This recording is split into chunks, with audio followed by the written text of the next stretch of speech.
Chair, on item A, maybe the deputy police chief could introduce. He is going to. Okay. Yeah, he was just going to make the motion and then. Okay. Thank you. Thank you, Madam Chair. I move that we approve the following appointments for the Harwich Police Department as recommended by the police chief.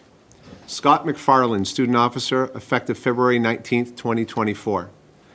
Rashid Arnick, student officer, effective February 19th, 2024. DeAndre Bennett, student officer, effective February 19th, 2024. Jake Fugate, student officer, effective February 19th, 2024. And Nora Buckley Dyer, emergency telecommunications dispatcher, effective February 6th, 2024. Second. Moved and seconded.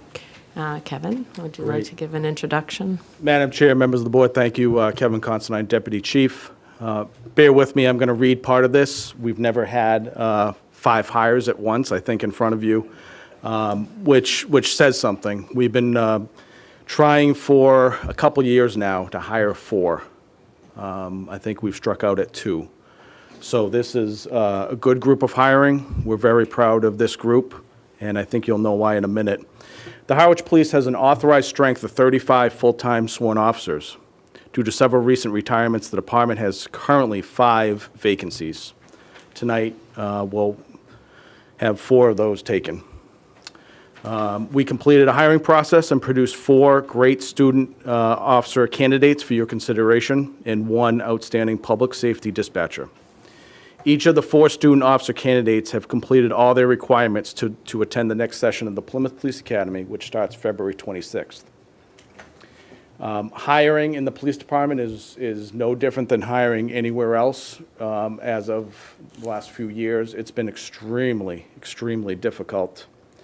I'm proud to say that this group in particular, with the 4 officers, they're probably sick of me. I've worked with them since October. We started the hiring process with interviews in October, command staff interviews in November, and with all the state mandates to get them on board, it's an arduous process. And I will tell you, with this group, they've been responsive, they've been outstanding to deal with. I do want to take this time, as you recall, last summer, Officer Kylie Lopes and Charlie McCaffrey were in front of you for this same reasoning. And tonight, Officer McCaffrey is here, and it's just great. He's on field training. It's great I think, for everybody to see when they come out of the academy, and they're on the road learning, and we'll reap those benefits in April. So, and we say this often, from start to finish of the hiring process, these recruits will not be on the road on their own for 1.5 to 2 years. So although it's great to have them going, the academy is a long process. Field training is a long process. So that's important for everybody to understand. Finally, I want to thank the interview and hiring committee. This is a group of police officers, dispatchers, and sergeants that do the initial interviews with all of our candidates. And they produce an outstanding pool for us to choose from. And I just want to thank them. We often say it, Chief Gilmet often says it, the reputation of the Harwich Police Department is next to none. And with the hiring we've had, with transfers we've had from other departments of late, and hiring through the hiring committee, I think that's evident, and you'll see that evident tonight. So what I want to do is just bring each candidate up one at a time and just give you a brief background of each. We'll start with candidate number 1, Scott McFarland. Scott retired from the United States Army at the rank of colonel after a 27-year career. Scott holds a BA in criminal justice from Stonehill College and an MBA from Embry-Riddle Aeronautical University. Scott is also a graduate of the U.S. Army War College Executive Leadership School. And with Scott, and I know it's probably okay to say this, Scott chose Harwich. Proud to say that he was in the running for a lot of other departments, and he chose Harwich, which I thank him, and it really shows, I think, how great our department is. Thank you, Scott.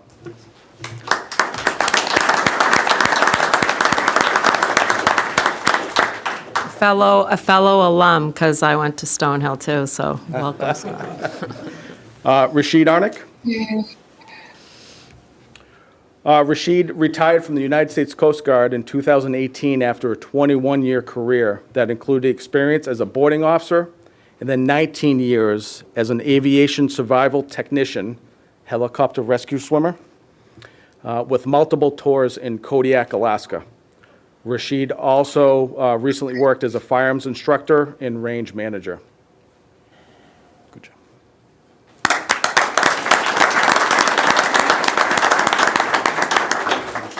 Okay, number 3, DeAndre Bennett. DeAndre is a 6-year veteran of the United States Marine Corps. DeAndre is currently finishing his BA in Criminal Justice Studies at the University of Massachusetts, Dartmouth. DeAndre brings experience from his past employment with the Department of Youth Services and is an armed security officer currently in Boston.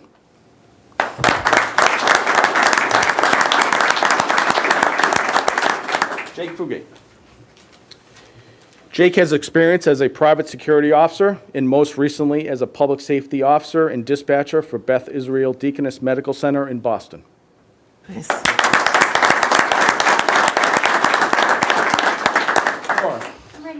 Come on up. To go along with our police officers, the Harwich Police Department has an authorized strength of 5 full-time emergency telecommunicating dispatchers. We currently have 1 open position with hiring Kylie as a police officer. The department has recently completed the hiring process and produced the candidate for your consideration, Nora Buckley, who finished first in the process. Nora has previous experience as a public safety dispatcher for the town of Easton for 5 years on Easton before relocating to the Cape. Since relocating to the Cape, Nora has worked as a special education instructional assistant for the Monomoy School District. Welcome, Nora.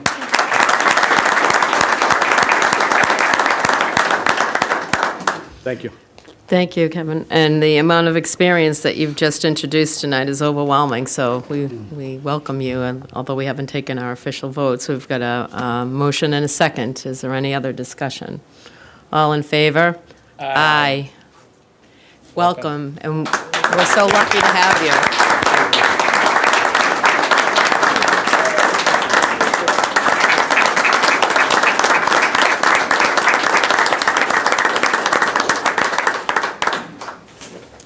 Feel safer already. I know, right? And seeing that we took that out of order, I'm going to go ahead and move on to new business item A, so we don't have to make Kevin hang around too much longer. So Kevin, I'd like to invite you up at the podium or the seats, whatever you feel comfortable. And this is in front of us, as you all know. Our Chief Gilmet will be retiring. He's been a wonderful asset to our town, and we have a letter of interest from Deputy Considine, and I will open it up to the board for any discussion, or we can hear from Kevin first, whichever way you'd like to go about it. Kevin first, please. Okay? Sure, thank you, Madam Chair, members of the board, Deputy Chief Considine. I just want to thank you for this opportunity. As I wrote in my letter, clearly Chief Gilmet has been a great influence to me and a great mentor to me in my time in administration upstairs. I began my career as a special officer in 1996. Richard Waystack knows that very well. Directing traffic at Bank 28 for 1 summer. 97 to 99, I became a year-round special while I went to college. I became a full-time officer in 1999 and did that to 2007. One of the other things I put in my letter was my love for community policing. And I'm sure it's no secret in this room for that love. That started, I did 4 years as a school resource officer for the Harwich Middle and Elementary Schools during that time. And that's where I really garnered that love for community policing. but more importantly, working with the parents and the citizens of Harwich, as well as the staff at that time of the Harwich Public Schools. I was promoted sergeant 2007 to 2014, and lieutenant 2014 to 2019. And as many know, as lieutenant, there's operations lieutenant and administrative lieutenant. So I started downstairs in operations in charge of patrol, and then moved upstairs to administration. That is truly where you learn the ins and outs of the department, whether it be budgeting, personnel, and working with town department heads. And then was promoted to deputy chief in 2019. So I just really appreciate the opportunity to discuss this with you tonight, and look forward to hopefully being your next chief. Thank you. We really appreciate you coming tonight, and I'm going to open it up to board members. Don? Thank you, Madam Chair. I've known Kevin a long time, and for the last 23 years, I've made no secret of the fact that I really look to the fire department as an example of excellence in town. They are continuing to create an organizational structure which brings the best and the brightest out in everybody, and they always have people ready to stand up. I'm really proud to have you sitting in front of us for the police department, because this is something I've been looking for years, to hire somebody from within who has the respect of the individuals there and who I know will carry us forward, especially with the community. And you are everywhere, indeed. Everywhere I go, I see you. So you make a great example, and I would wholeheartedly endorse you being promoted. Thank you. Thank you, Don. Jeff? Sure. Kevin, thank you. And we have the best town. We have the best police and fire departments. You fit that perfectly, in my opinion. I love the story, how you started here, and you're gonna finish here. I hope. I do want to mention that your community service with the Polar Plunge is something else. I don't know why the hell you do it. Nor do I. Yeah, well, I don't know, maybe we'll talk about that at another time, but not only do you do one heck of a job for our town wearing that uniform, but you also dedicate yourself in other ways, and you have my whole endorsement as well. Thank you. Michael? I'm honored to have known you all 27 years, I think. Yes. Having my mother been in the police department for 30 years, I was there when you were hired. Thanking the fire chief for his strong recommendation for you, as well as the outgoing chief, and many other chiefs on the Cape, and many people on patrol in the town of Harwich. You have my endorsement. Thank you, Michael. And I'm just going to say ditto. No, Kevin, you just bring so much to this town in so many different ways, of course, with the police, but also just in the community and being embedded in the community, that I fully endorse you as taking over for Chief Gilmet, and I thought both letters were to your testament. So if I could get a motion. I'd be willing You to. wanna? I'd like to make a motion that we promote Kevin Considine to chief, subject to successful completion of negotiations with the board. Second. Moved and seconded. Any further discussion? All in favor? Aye. Congratulations.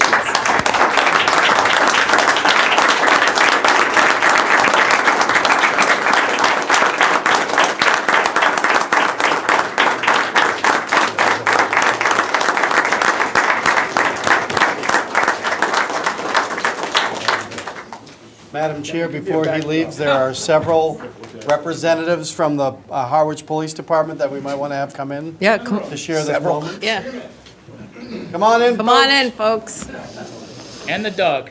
And Fritz. Yeah, why don't you get a nice group photo, Bill? Right up here. What I did on my summer vacation. I say we give him another round of applause. So do we get to put that next to this? Yeah, so we can get something. We need one of these. Madam Chair, as they come in, you should note for the record that Deputy soon-to-be Chief Considine is joined by members of his family as well, and Oh, where is he? he may want to recognize them for the record. Yes.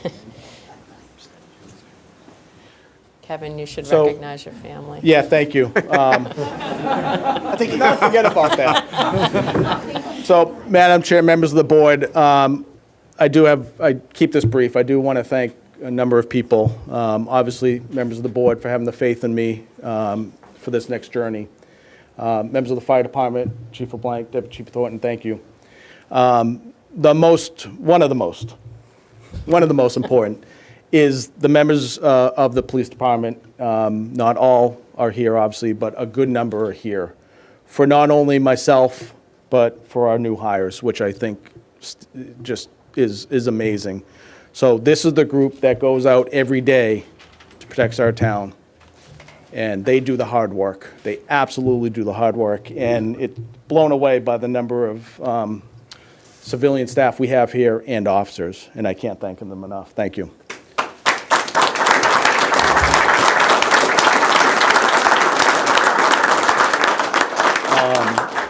Next is my family, my wife Nicole, my in-laws, my father, and my two children, Michael and Abigail. I've always thought it important, especially for my kids, to be involved in this and be involved in my job, and for them to see, the ability to move up. And I think that's really important, so thank you. A lot of community members in the room that are here, thank you. And everybody knows my Bob Curry story. He was my teacher at Franklin High. And I truly, Bob is the reason why I started in 1996. And if Bob wasn't such a outstanding guy that said, come on for a ride along, I wouldn't be here. And I will say I was called down to the vice principal's office once in high school. And Bob happened to be the vice principal that day. And it was a very brief conversation, so great. But all seriousness, thank you all. I appreciate it. Thank you.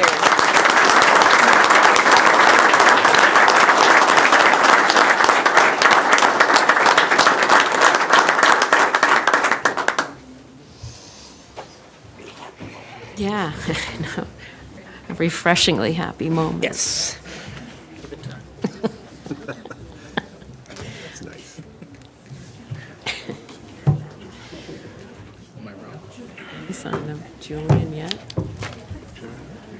I gotta say, Julian Sear is supposed to be coming, but Not here, so you want not to keep here. rolling? Yeah, I want to say about golf. Oh, yeah. Right. What is it?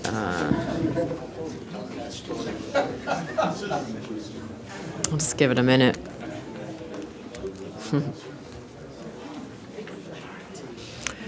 So, not seeing Julian Sear here yet for public comment. I am just also going to note that we will not be having the public hearing under item 6 for the golf course. We will be doing that next week. So just in case anybody's here for golf, I don't want to make you hang around. We're going to be having that public hearing on the 12th. So we'll go back and continue to take public comment out of order until we have Julian, or we'll follow up with it. Go to B? Yeah, could we go to B? Sure. Thank you. Madam Chair, are you going to open up for public comments? Not yet. Generally, or After we waiting do, for the setup? yeah, I'm going to do these.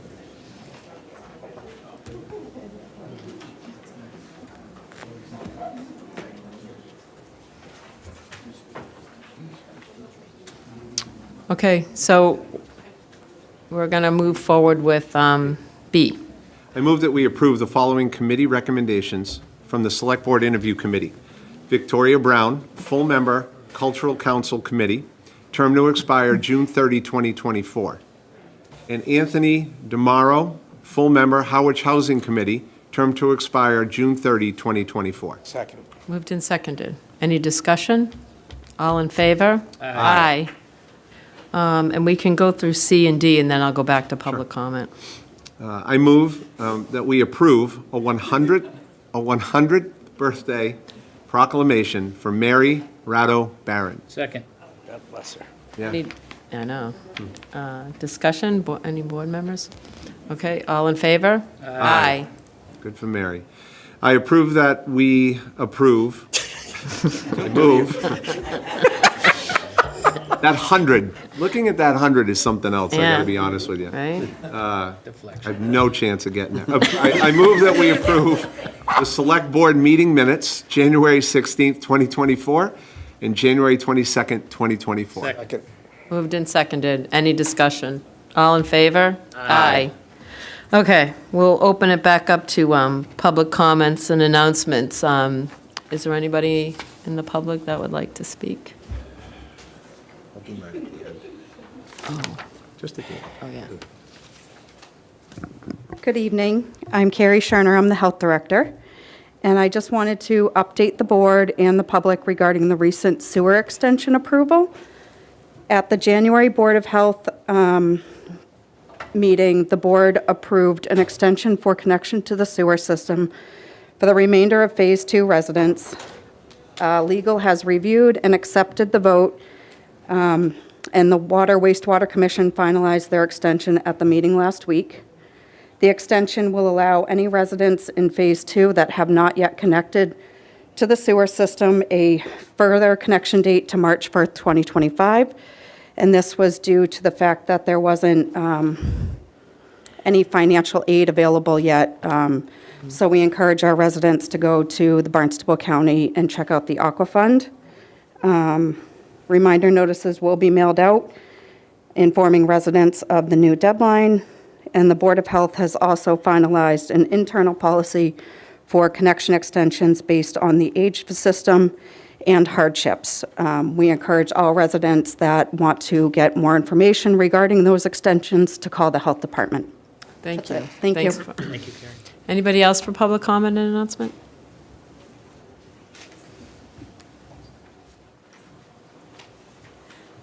Hi, Ashley Sivington, Director of Youth and Family Services. I've got a few programs that are getting ready to kick off in March, but we've got registration open now, so I wanted to let y'all know and hopefully help spread the word that they're happening. The first one I am really excited about. We're going to be putting on a life skills series for high school students over at the Community Center beginning on March 4th and running through May 6th. We're going to be covering a variety of things that high schoolers really need to know for after high school, things like how to register to vote. Emily Mitchell's going to be coming to talk about that. We're going to be talking about safety, how to respond in an emergency, what to do if your car breaks down. We've got a representative from the police department and fire department who will be helping out with that one. Parenting, understanding grief, nutrition on a high school budget, a whole lot of different things that we really want people to know in order to be healthy, functioning adults. So registration is currently open. Space is limited for this one. So people do need to sign up. Questions can reach out to me. Next thing that's happening, also beginning the same week in March, Girl Power is making a return for third grade girls. This is a mentorship program where we pair the girls up with Council on Aging volunteers, so it's an intergenerational program. We have a lot of fun doing different things to support the building of self-confidence, body positivity, all sorts of good stuff kind of going on there. Registration is still open for that one as well. And then one of the Children's Behavioral Health Needs Assessment that I had talked to you about a couple months ago now. They were still in the process of gathering information. Very, very, very preliminary results of that are indicating that one of the biggest things that is identified as a need is for youth to have a voice, to be heard, to be part of solutions that are being developed in their communities, partially for them, but also just in general. So to meet that need, we're going to be starting something hopefully in March as well called Youth Voice. This is an opportunity for students in grades 6 through 12 to meet once a month. I'll kind of oversee whatever they need on that. But it's a chance for them to be able to say what their needs are and then to take it one step further and be part of whatever solutions they come up with related to that. So could be awareness building, could be meeting with different town departments or boards just to kind of be able to voice what it is that they're actually needing instead of us guessing. So registration is open for that. That's just a quick sign up so I know who's coming and if I need a bigger space than what I've got at Albro House. And then last one, also starting in March, Tuesdays in Harwich are going to be for coping skills. So we'll be running groups for elementary age students, middle school students, and high school students, each their own group once a week. They'll run on a 5-week rotation with a different coping skill each week. Wow. So, yeah, thank you. Maybe we should get adults to go to that. The board could get private lessons. Exactly, we'll have Thank you, a Madam. session. Thank you, Madam Chair. I want to take the opportunity to do a public service announcement for Girl Power. Destiny had Thank gone you. through that, and frankly, it's an excellent program. It creates self-esteem, it creates self-confidence, and for the purposes of all of the people, when you talk about a town raising all of its children, this is something that's really important to make sure that people go to, because it creates a situation where you don't have to chase problems in later years. Exactly, exactly. Thank you, We're Dawn. doing a lot of focusing on prevention with things, so thank you for recognizing that, and I'm glad you had a positive experience. And where do they find the sign up for your Absolutely. registration? So signups for some of these, the easiest way to find them is to just go ahead and reach out to me directly, and then I can either get them signed up on the back end or send them the link to sign up for the form, depending on which program we're talking about. Great, great, thank you. Anything else, any board Yeah, members? two things, Madam Chair. The first is, I just want to remind our restaurant, I just meant, did you have any questions? For her. I just want to remind you of our restaurant. Our bars. That's right, we've got some really good ones in town. And while I'm on the subject, thank you for everything you do. Over two. Thank you. That 100 thing really threw you off. Yeah. Thank you, Chief. Thank you very much. And you approved of her presentation? Absolutely. Go ahead, Jeff. No, we're gonna wait. We're gonna go at the end. Hi, Carolyn Carey, Community Center Director. Today, I would like to wish all of the community a happy birthday as the Community Center officially opened 24 years ago for its soft opening on April 5th. So we are officially 24 years old. February. February.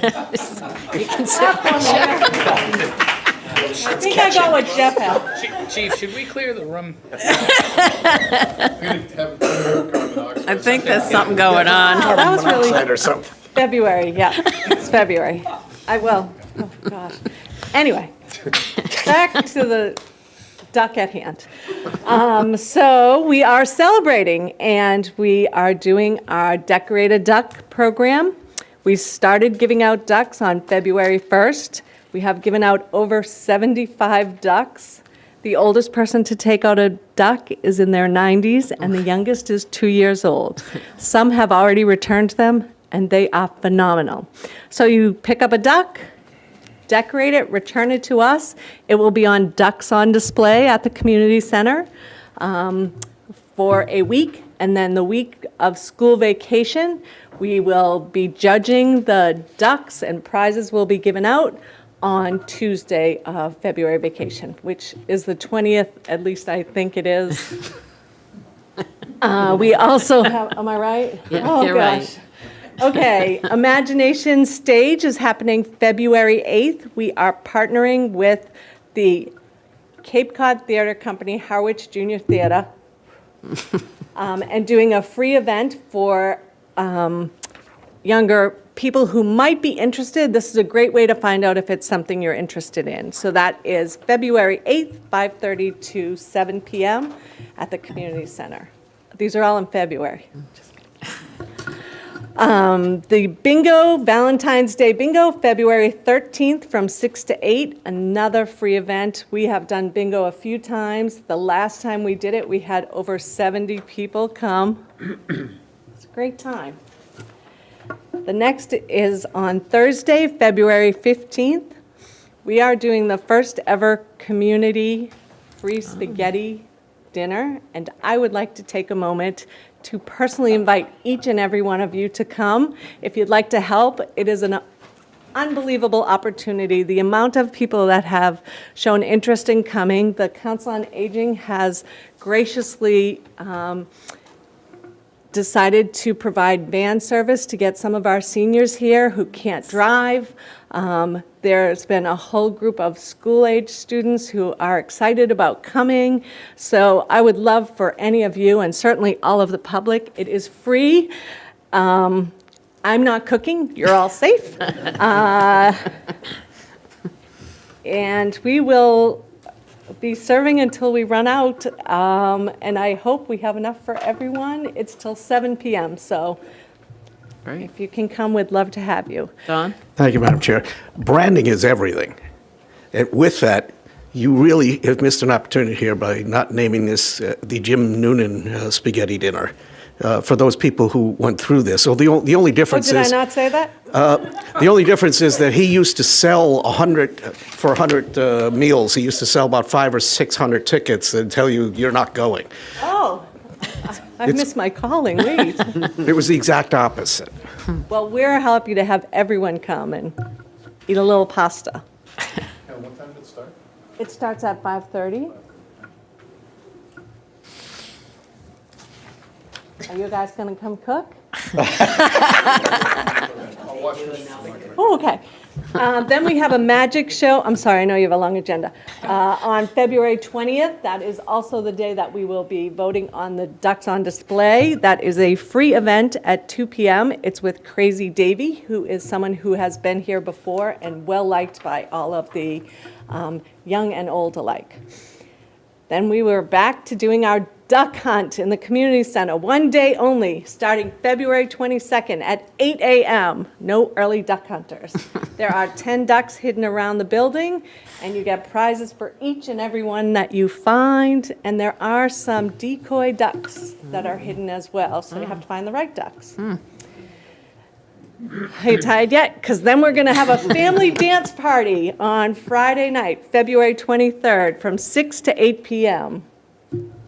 If you can't come to the supper, you can come dance with us. Then our continuing series, the Cape Cod Military Museum Lecture Series, February 23rd at 2:30 p.m. Also on February 22nd, we are doing the Lend a Hand program where you can just simply put your handprint. We're going to frame them and put them all across the building so people can see just how many people had a hand in the success of the community center. So get your paint, because I need all these handprints. I'm almost done, I promise. The last one is that we are, again, working with the Cape Cod Theater Company and Harwich Junior Theater, and there are 3 pigs and 1 elephant that are hidden around town for their... Elephant and Piggy, We Are in a Play is the next performance that starts on February 10th. So they went out and were hidden February 1st. So far, I will update you. There has been the elephant has been found and 1 of the piggies, which means there are still 2 piggies remaining around town. And we give hints on in the building and on our Facebook page. And I would just remind all of you, we do a newsletter, and inside the newsletter is all of this information with the correct dates other than what I said. So I appreciate it. I'm sorry I said the wrong date, and thank you for the opportunity. Thank you, Carolyn. Oh, yeah, go ahead. I don't need to. No, go ahead. I don't. All right, I will. Careful, it's catching. Carolyn, I just want to say, I got my hands on that newsletter the other night at the community center. It's really something else. You do a real fine job, so thank you. Yeah. It's the staff. Well, it's pretty impressive, that newsletter. Thank you. Thank you, Jeff. Anyone else for public comments and announcements? Just me, Madam Chair. Oh, go ahead. Now? Yeah. Can I go now? Go ahead. Just want to remind everybody about the first stop on the 2024 listening tour. Restaurant, hospitality, and bar. Cindy Williams and I will be at the community center on February 15th from 5:30 to 7:30 in room 3 to discuss all the ways that our town and our town's partners can work better to create an incredible 2024 summer. So thank you. Great, thank you, Jeff. And last one, sorry. Joe, I think, is this one on our website, on the town website, the low-lying roads project? Yes, yep. Okay. So I just want to make note, Wednesday, February 7th, this 2024 at 4 p.m. is the Cape Cod Commission is holding a virtual public meeting on our low-lying roads project, which is comprised of North Road and Bay Road at Route 28. So anybody who's interested in learning a little bit more about how our roads flood, that would be where to go. Thank you very much. Thank you, Jeff. I still see no sign of Julian Sear. Is he here? Check out one more time. Yeah, just, because if he's not, we'll move on. But hold that thought, because we really do want them to talk later. No? Okay. Excuse me. Okay, so then we're going to hear from the town administrator on the budget,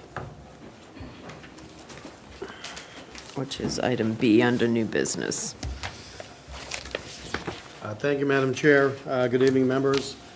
In a minute, you'll see a presentation that is meant to augment the budget report that is in the packet, submitted last week, along with my cover memo. Thank you. Yeah.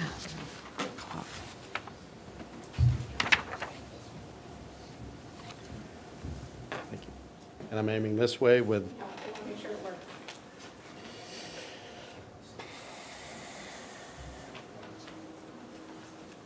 Perfect. All right, thank you. So here is my presentation and budget message for fiscal year 2025. And again, as you'll see in the report itself, my message and recommendation as of this moment is for us to proceed with caution and deliberate action. And that's a result of current uncertainties and certain budget drivers, both revenue and expense, that I'll go into in a moment. But for that purpose, then, I have had preliminary conversations with our town clerk to strategize on potential special town meeting dates in the fall, trying to navigate around all the other dates that are going on in the clerk's office relative to elections. Should we want to rely upon those town meetings to reevaluate and examine actual revenues versus the estimates that we have, as well as an opportunity to potentially reassess needs. And again, I'll go into more detail on that in a moment. Within that budget, we have some key dates. Of course, tonight I'm presenting in accordance with the charter, the budget and budget message as is required by Chapter 9. Next week at your meeting, you will have the full detail of the operating budget. The finance director and I are tying all the numbers back to the report that you have this evening to make sure that you have that line-by-line detail, and so that we can begin a discussion as early as next week, but also ahead of your requirement that on or before the fourth Tuesday of February, in accordance with the charter, where you would present or send, as the charter says, with or without amendment, to the Finance Committee. And then, of course, as you know, we have the budget meeting scheduled for Saturday, March 2nd. This year, we're having that event at the Community Center. This is what I've referred to before as the round robin, but this is the first opportunity for the Finance Committee and the Select Board to meet jointly to go through the operating budgets, enhancement of services, and anything else you want to dive into as we progress towards town meeting. In addition to those deadlines, I also want to let you know that the Monomoy Regional School District has asked to present to you folks on Monday, February 26th, for their preliminary budget. Of course, in our documents tonight, we have their early assessment numbers, but they're exactly that, early numbers, so they will present to you formally on the 26th of February. And then, of course, the last item that we will find out as the time progresses is the Finance Committee's requirement, based on the charter, to conduct an actual public hearing on the operating budget itself. So I can pause there if there are any questions, otherwise I'll jump right into the numbers themselves. Any questions from board members? All right, thank you. So then next up, we would be talking about the revenue, or what we've referred to in the past as sources, and sources are balanced with uses, and that's the really the bulk of what you see on page 3 in the report. In addition to what you see in the report on page 4, there are some additional facts I wanted to present tonight. First, with regard to unrestricted general government aid, or what's lovingly referred to as UGA in municipal finance service circles, but what we all really know to be local aid. This number that we have baked in right now comes from Governor Healy's proposed budget known as House 2. She filed that back on January 25th. And some key things to tie into that. The governor announced that there is a consensus revenue projection, and consensus makes reference to the governor, representatives from the House and from the Senate, and their consensus number is that they expect to see state revenue increase year over year by 2%. Now, despite that 2% growth, the governor has presented a budget that increases local aid by 3%. And so what's happening right now in the preliminary numbers for us is we're actually seeing close to a 6% increase in local aid revenue year over year. And as you'll see in the expense side of it, for the first time since 2020, I believe, we'll actually, if the numbers hold true, actually be getting more in local aid than we pay it on state assessments. So not a bad thing to have happen, and something that tends to happen in even-numbered years. So I'll leave that for others to figure out what the connection is there. Beyond local aid, we rely greatly, of course, upon our estimated local receipts. And so what you see in our documentation right now, we've had our departments go through it. We are anticipating, as of this writing, close to a 6% increase in estimated local receipts year over year, or just over $880,000. These numbers, as you can see in charts that are available from Division of Local Services, reflect past year's conditions and the strength of the Cape Cod economy. Again, these are estimated numbers. We do compare them to past year's estimated and actuals, and it is an ongoing evaluation. One of those items would have been your golf fees that you talk about tonight, so we know there'll be greater discussion about local receipts as we progress through the budget process.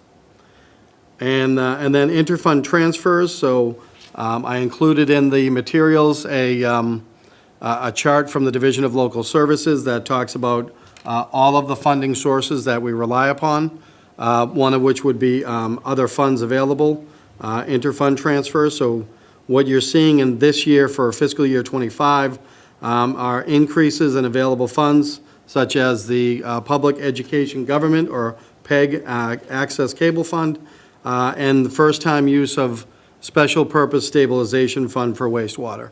And you'll recall that the town meeting adopted that back in October of 2021 under the Special Town Meeting Article 5.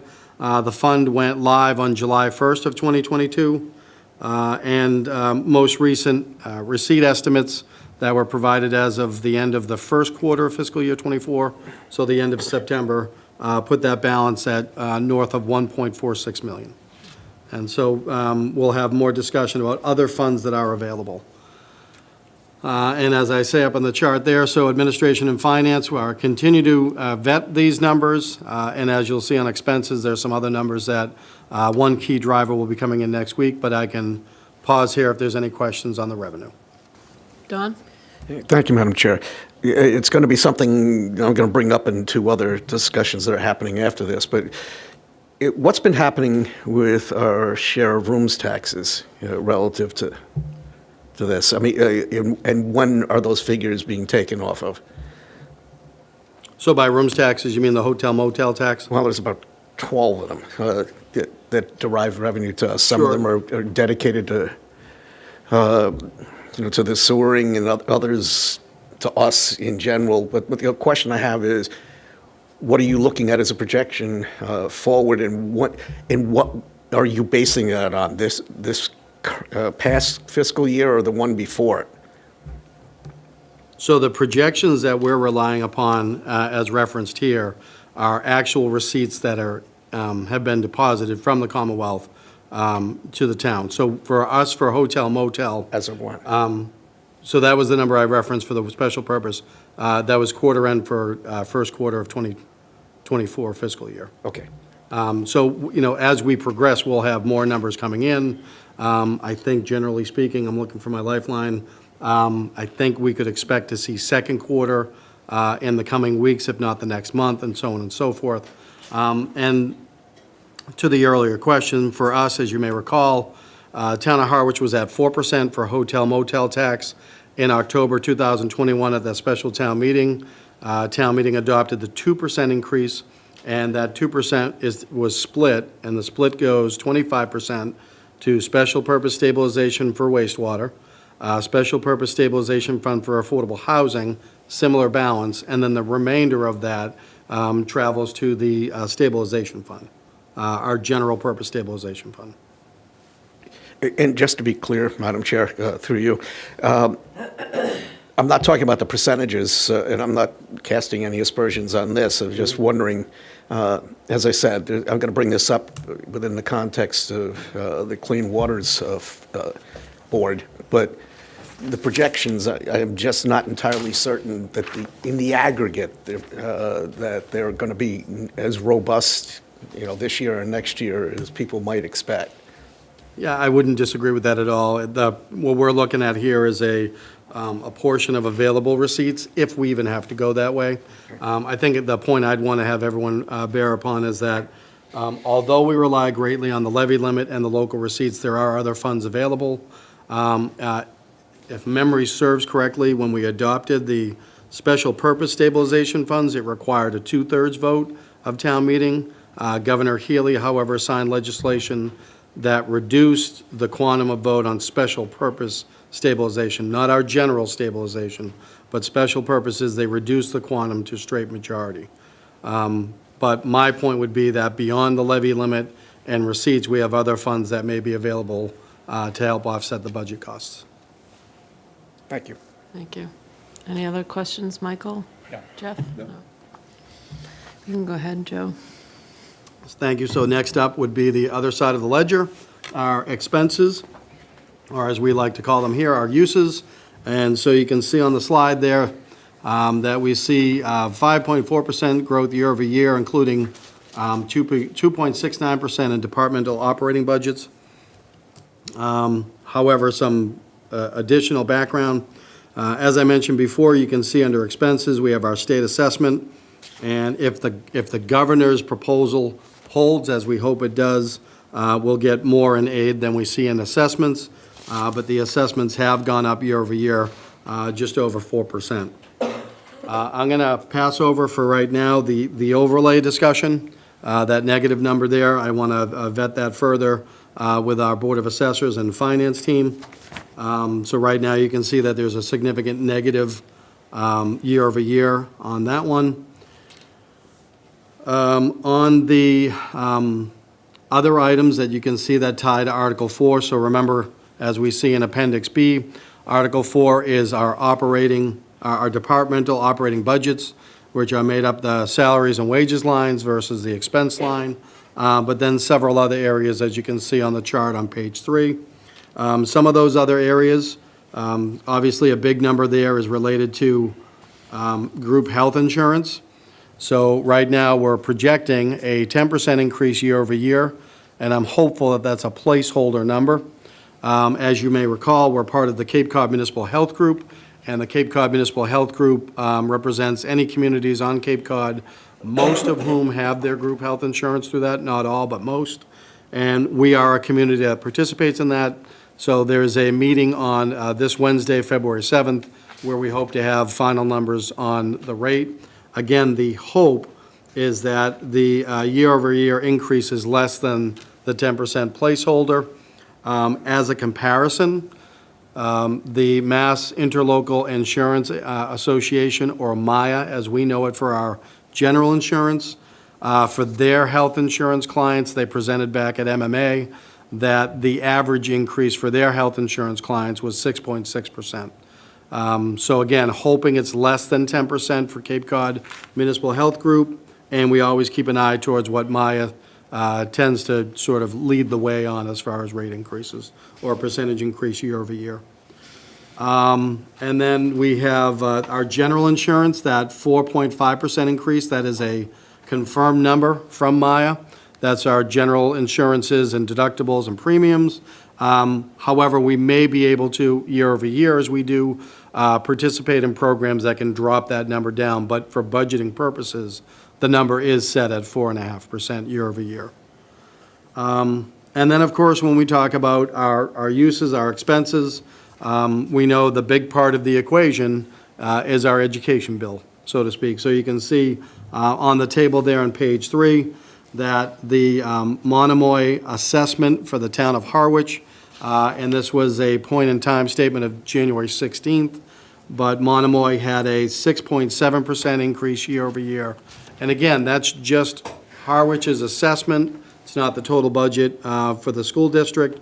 However, we know that, or Kathleen and I will be joining our counterparts in Chatham and Monomoy next week for another finance. We meet monthly. And again, school district will be coming in the end of this month to present to you directly. So those numbers will change. The question is in what direction. And then similarly, we did hear preliminary numbers from Superintendent Bob Sanborn and Business Manager Aaron Orcutt for the Cape Tech. And so you can see there that even though they're a smaller portion of our education budget, their preliminary numbers shows them having a 9.46% increase year over year. Again, preliminary, so between group health insurance and the education bills, you know, that's why this is my budget as presented today, but there's still a lot that's in flux and in play. I'm going to take a moment to take a sip and see if there's any questions on expenses. You have any questions? Michael? Jeff? None. All right, carrying on, thank you. So then, what is the current outlook, or what is the financial outlook for the town of Harwich? And that's where I relied upon our good friends at the Division of Local Services. I threw some charts in there that I think are helpful, and there's several more that I've acquired, but for right now, what I want to draw our attention to is 3 of the charts that were put in the presentation, and that talks about stability. So when you look at Division of Local Services, what they report year over year, they've got some great data analytics on their webpage. So I think anyone that's interested can go to mass.gov, and you want to search on data analytics. But within that, we can see that our total budget for the town of Harwich year over year, going back over the last 5 years, is relatively smooth over time, which I think is important for our residents and taxpayers. And similarly, you can see that our general fund expenditures, again, per capita year over year, again, are fairly smooth. Beyond that, commingling my documents here, what I also included was just the snapshot on revenue by sources. And so this gets to what I was talking about earlier for some of our anticipated revenues, but you can see that how the state has tracked what we report. Again, our 4 major categories are our levy limit, state aid, local receipts, and other funds.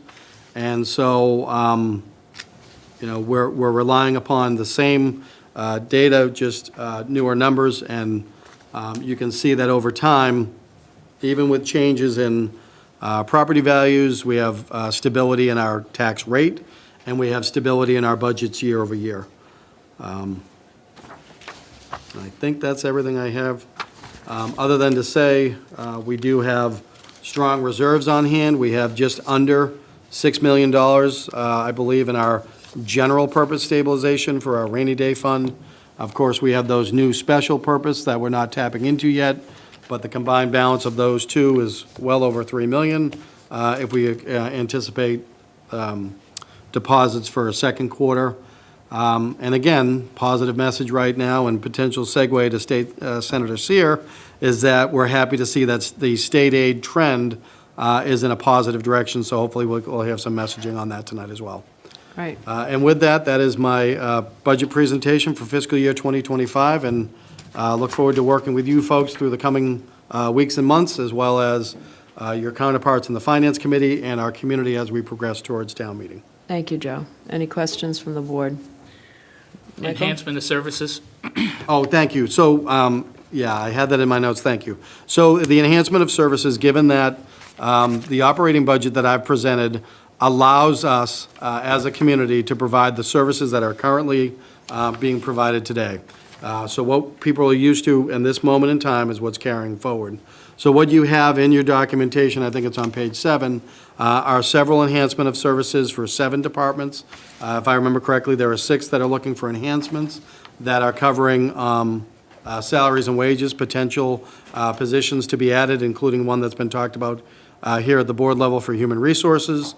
And then the 6 departments have fringe benefits and others related to those, as well as one other department having an operational expense. For me, for right now, there's not enough information. I think the numbers I show you, we technically have. Again, I'm waiting to hear what happens Wednesday on health insurance. I'll know if we have a surplus or if I'm dealing with a deficit. And so if we're dealing with a surplus, it's a very small number. Nowhere near enough yet to commit to any of the enhancement of services.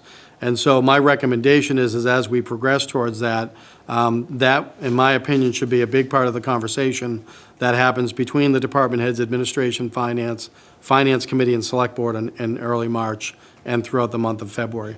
But right now, my operating budget does not include any enhancements. It is current services provided for, no cuts to those services, carrying forward year over year. Thank you, and we will get a memo from you on what you would recommend later in the game versus what you may not recommend, correct? Correct, and that's going to be influenced by the numbers that are hopefully shoring up over the coming weeks on revenue. Okay. And, March 4th, it's, we're up against the wall at that point. It seems a lot to cram into that date. Madam Chair, we might want to have a meeting, another meeting to talk about these. For all of us that have participated in the March 4th, it's pretty quick. It's about a half an hour per department head, if I remember correctly. It's March So- 2nd, right? March 2nd. That's the only thing that gave me concern. I think this year it's Saturday, March 2nd. Yep. Okay. 15 minutes might be more like it. Right, so I'd ask for a more lengthy conversation on that, and then, Joe, just one that you can think about between now and then. Administration, $115,000, and then you have onboarding of $30,000 for that position, whereas Rec and Youth, granted, it's only a $62,000 position, onboarding is $5,000. So my question to you is, what's the difference in onboarding besides $25,000? So in addition to onboarding, it would actually be the resources that a human resources director, which is what's being contemplated currently, the board's directive, it's expenses related to a human resources department as well. But we have the munis reports and we can break all that out. We do dollar for dollar. Okay. And just so you can anticipate my questions, it would be nice to understand, in some of these, I know that they're recent conversations, but it would appear we're throwing bodies at fixing something, and I'd like to get the justification as to why and what the current employee level is in those departments and why we would need another person. Understood. Thank you. Jeff, do you have anything? I don't, thank you. Don? Okay. So if you're finished, Joe, I think I'll go to Julian. Senator Seer, welcome. Yeah, wherever you're comfortable. Have a seat.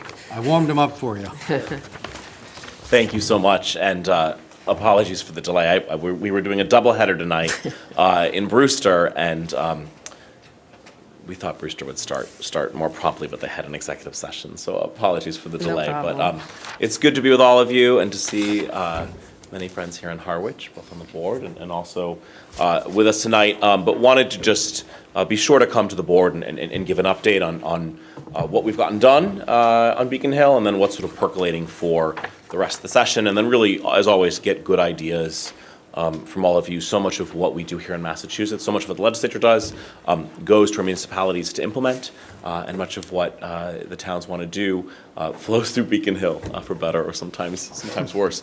Probably the biggest thing we've done to date in the session is historic. A tax relief package, the largest tax relief package we've seen in a generation, $1 billion for tax relief. Lots of sort of broad pieces in there for working families. The average working family in Massachusetts will probably see an additional $1,000 back in their taxes through mechanisms like child and family tax credit, independent tax credits. But a few more sort of specific items germane to Cape Codders and especially Harwich. In the tax package, we triple the Title V septic tax credit from $6,000 up to $18,000 in this tax credit. This was a Senate initiative. It allows the filer to claim $4,000 a year over those 4 years. And this is pretty significant, especially for homeowners who may not be on a planned sewer line, but are going to need to upgrade their septic system or worse cesspool to be in compliance with our nitrogen-sensitive designation.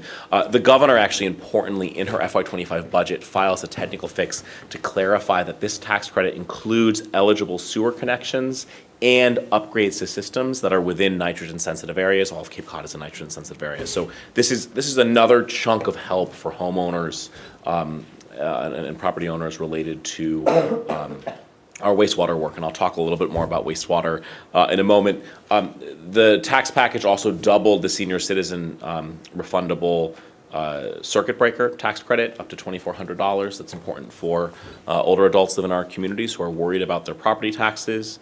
We raised the threshold in the estate tax when the estate tax was put in place. Having $1 million estate was quite uncommon. Today, here in Harwich and across the Cape and Islands District, it's quite easy to have $1 million estate, just from frankly doing not much of anything, but having had the good fortune to have purchased a home several decades ago. So we raised that threshold to $2 million.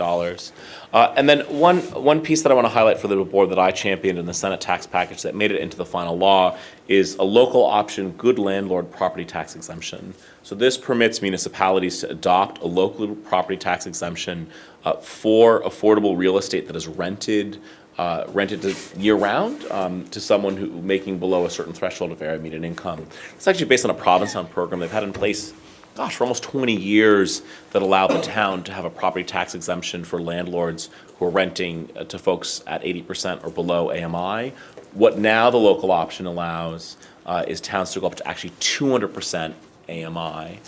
So what we're really trying to do, and really hope that all of our towns adopt this, is provide some level of incentive for landlords who are renting year-round. We know that the market forces here, right, where you're going to make the most money, right, is probably renting by the night, And I believe I'm quoting this right by saying I think it takes about like 36 or 38 nights rented in the summer to equal what you can get in a whole year. So the incentives are there, but for the landlords who are doing the right thing, we want to be incentivizing them to continue to be renting year-round. So this is a really just another tool in our toolkit on housing. The Department of Revenue is putting out guidance, working on guidance right now. I'm hoping we can have that soon so towns can put this on their spring town meeting warrant. It's just another tool to really help folks, something I was proud to lead in the Senate with my colleague Lydia Edwards from East Boston. Of course, wastewater has been and remains among my top priorities. The Cape and Islands Water Protection Fund, which we established in 2018, has been a smashing success. It's been more successful than expected, and actually the town of Harwich now has received $12.5 million in other people's money to help reduce the cost of these very costly sewer projects. The fund has been very robust and successful. So in the first few years of the fund, $82 million in other people's money funneled by this 2.75% room occupancy has gone to the fund, benefiting towns like Harwich and most towns across the Cape. But in part because of the presence of the fund and then also DEP action on Title V regulations and instituting this nitrogen-sensitive areas designation has meant that more towns are proceeding with projects than we expected. And now the cost of those projects, in part driven by inflation, is much steeper than when we crafted the fund. When we crafted the fund, we were estimating around $70 million a year in projects that will be listed on the SRF that then would receive a subsidy from the Cape and Islands Water Protection Fund.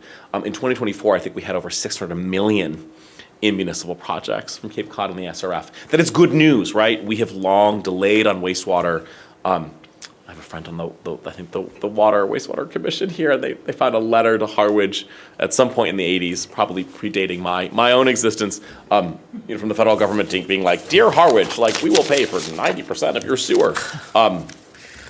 Our predecessors didn't take advantage of those opportunities. I certainly wish they did, but really trying to continue to bring more resources into this fund. The fund is very healthy and robust and strong, but given the demand, if we don't bring more resources in the fund, it may be hard to maintain that 25% subsidy. When we created the law, there was no sort of guarantee on what the subsidy would be, but I think we've tried to keep it at 25% because we really want to give an incentive and a real help to our towns.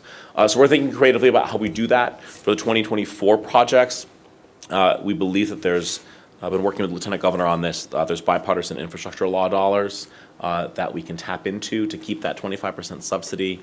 But from 2025 to the end of the decade, we estimate we'll need an additional $292 million in resources to help subsidize our wastewater projects. We're probably going to have to get at that in chunks and bites. One avenue may be an environmental bond bill that we'll take up in 2025. $292 million is a pretty hefty amount to get. Environmental bond bills range around $2 billion. So, you know, even if I were the Senate President and Sarah Peake were the Speaker, probably unlikely that Cape Cod would get a sixth of all those resources. But maybe we can get 50 million or 100 million. I think we're looking at other revenue sources into the fund, looking at the rate. There's also the possibility for the island towns to join the fund. If the island towns join the fund, it would really significantly increase the pot of money into this fund that's available. They also have projects and necessary projects they need to move forward on. So exploring a whole host of avenues to keep this spigot of resources for wastewater coming to all of our towns. But, you know, taxpayers in Harwich should feel very good about the $12.5 million that y'all were able to receive, and more to come.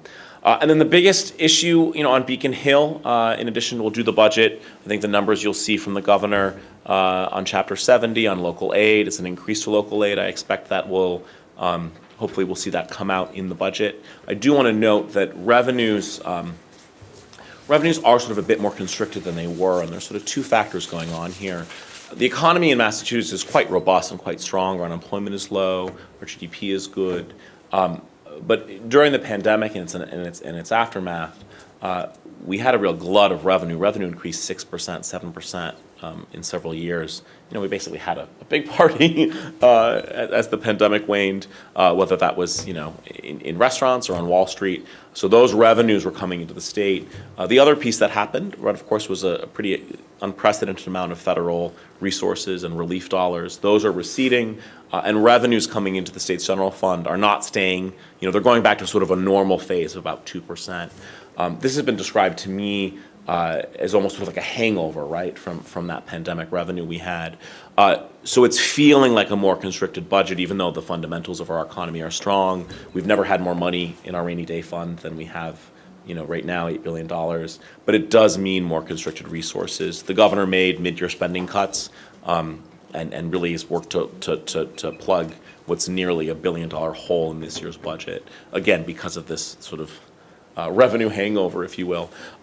So I am encouraged that local aid has stayed strong under the governor in Chapter 70, and our commitment to the Student Opportunity Act remains, which are really crucial for municipal programs. I think our ability to deliver on, you know, other resources, earmarks, local priorities will probably be more constricted in this budget, perhaps in the next budget cycle. But again, the fundamentals of our economy are strong. So in addition to the budget, though, the biggest thing on the plate in Beacon Hill, the governor's top priority is housing. My top priority is housing, has always been since I ran in 2016. The governor filed a $4.1 billion Affordable Homes Act. This is a very significant, unprecedented package for housing. It's nearly triple the size of our traditional bond bills. A whole host of resources for supportive housing, low-income housing tax credits, other traditional programs that we have relied on.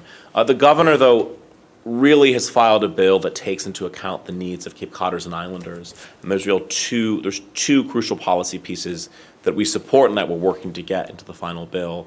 One relates to the ability of a local option transfer fee. This is putting a transfer fee at a certain threshold of real estate, as is proposed on Nantucket or in Provincetown. It's a transfer fee on real estate transactions over $2 million. Other communities have put forward home rule petitions for transfer fees at $1 million. The governor proposes this local option in her bill. This is really critical and really important for us. When you look at all the costs that Joe was enumerating in his budget presentation, we don't have a steady revenue stream for housing, and especially for housing, year-round middle-income housing. If you look at where we're going in this housing crisis, and you can really see in the extremities of the region, which I represent, you know, on Nantucket, they're talking about needing to subsidize housing for people who make up to 200%, 240% of very median income. On Martha's Vineyard, all 6 towns who rarely work in concert together teamed up to propose a housing bank that's funded by this transfer fee. Provincetown is taking a whole host of initiatives related to lease to local programs, exploring year-round deed restrictions. Municipalities in Edgartown and Truro are talking about building and owning housing for their municipal workers. All of this costs a ton of money, and there's no real funding stream, particularly for that middle-income housing, right? So this is where the transfer fee is going to kind of come in. Again, a revenue source that is not sort of based on the property tax rate that I think is really going to be essential. And the fact that the governor proposed a local option transfer fee is very significant politically. This is a priority for Boston Mayor Michelle Wu, a priority for State Representative Sarah Peak. We are fortunate to have one more year with her. And this is really something we're trying to get done. So I'm really urging all the towns that I represent to consider putting a local option transfer fee home rule petition on your warrant in the spring. To continue to show momentum on this issue, that this is a real tool. And then when we have the local option transfer fee, then you can bring this forward. There's lots of support, for this in the town and across the region, and even some of the opposition that we're seeing sort of statewide from some folks in the real estate community and development community. You don't see that here, actually, which is really encouraging. So I think take a look at this, but when you look at money and you look at resources, the Cape and Islands Water Protection Fund was probably the biggest thing we could do for wastewater. This local option transfer fee on housing is going to be probably the biggest thing we can do, and I want the communities that I represent to be well positioned to take advantage of those dollars as soon as you're able to. Then the second major policy thrust for the governor in the governor's bill, which is very exciting, the governor proposes a seasonal communities designation. Essentially an acknowledgement that what communities like ours face from a housing needs perspective is different than a gateway city or a large city or a suburban community or even a rural town. And so this acknowledgement is very important. The governor essentially proposes sort of the scaffolding, right? There shall be a seasonal communities designation. Representative Sarah Peak and I and others in the delegation with housing advocates and developers and realtors are working to flesh out what that looks like. So very much welcome ideas from the town. What tools do you wish you had from the state or you were able to implement that would make a difference on housing? And then the other piece that's out there, and if you attended MMA, you may have received a preview of this, the governor's filed a Municipal Empowerment Act, a bill to give more flexibility for communities. Again, very eager to hear what else would you like to have, what other tools would you like to have in your toolkit. So that's also what's coming. But the housing crisis is, this has been a crisis for over 20 years. But the pandemic really put this problem on steroids. In Harwich itself, from 2016 to 2023, median home price increased 97%, right? From about 380,000 to 750,000. What that means for, especially Harwich residents and Cape Codders of my generation and younger, is that increasingly we are just priced out of being able to have any hope of being able to afford a home here. I'm in that boat, right? I'm now at the point where, look, I should have bought something pre-pandemic and I didn't. And I joke, but my housing strategy is like, okay, I need a husband who makes a good six-figure salary, and then maybe we can figure this out. So if you have suggestions, let me know. But that's not how a community can sustain and thrive from a year-round perspective. And I can assure you, living on the Outer Cape, representing the islands, that this problem is only going to get worse for our Lower Cape communities and our Mid-Cape communities. So I'm really encouraged to see the steps that this town is taking on housing. I'm excited about some proposals I know that are coming. And really encourage this board to support those proposals as much as possible. The scale and scope of what we're going to need to do to sustain ourselves as a year-round community, we can do it, but it's much bigger than I think folks realize. And if you are fortunate to live in a home and own a home, I don't think, I think folks may not appreciate how steep of a challenge it now is. So I just want to thank the board for that. Welcome your good ideas, and then of course, really just want to end and acknowledge all the incredible service of Sarah Peak, who's been our state representative for now going on 18 years. She has served Harwich and all the Lower and the Outer Cape incredibly well. To have someone with her skill and kindness and talent to rise to the echelons that she has in the House of Representatives has meant very real, tangible, important things for our community. The issues that Cape Codders and Islanders face are very much at the table and on the front burner on Beacon Hill, and that is thanks to Sarah Peak more than anyone else. So just want to acknowledge her service. Excited. Hopefully, we'll see some good people run for the seat and work in partnership with us, and glad to answer any and all questions that you may have, especially creative ideas, tools you wish you had. How do we just make it a little easier for this town to conduct its business and for Cape Codders to make a good life in Harwich? Thank you, and you too are a fabulous asset to us, and we are gonna. I'm not going anywhere, don't worry. No, I know, it's difficult to accept that Sarah wants to actually have some time to herself. Well deserved, Yes. but yeah, when she told me I was like, I got a little teary-eyed, I'll admit. So members of the board, do you have any questions? Don? Thank you, Madam Chair. Before I get to where I'm really getting to, I appreciate Senator Sear being here. He's been a really big advocate and help in the sewering discussion, and so is Sarah.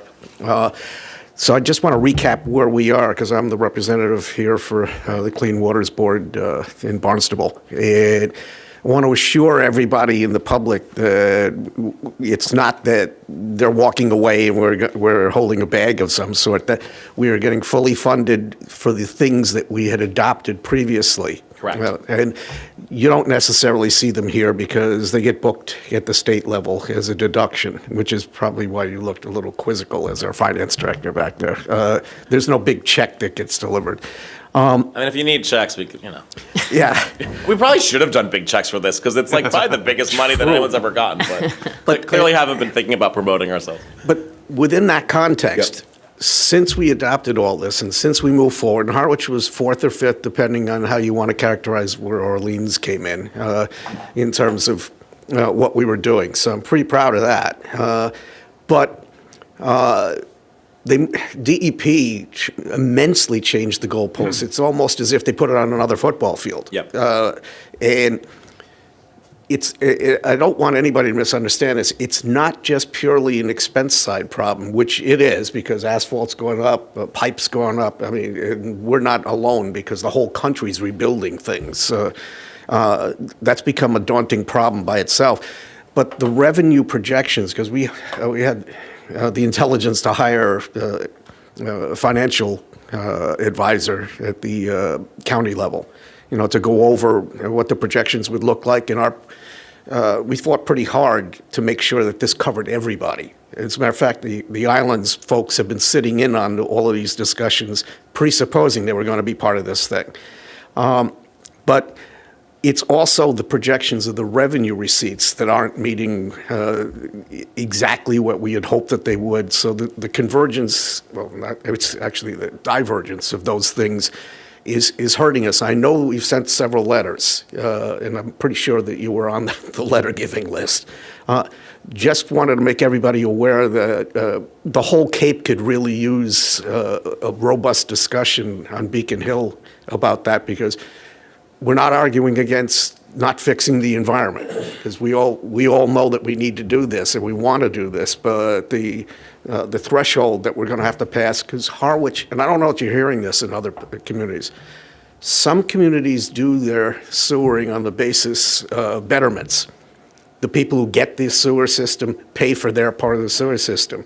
Harwich is a repeat. Whatever we build a new phase, all of us pay for the new phase. So by the time you get to phase 5, phase 6, even if you were covered as a sewering in phase 1, you're paying for that also. Yeah.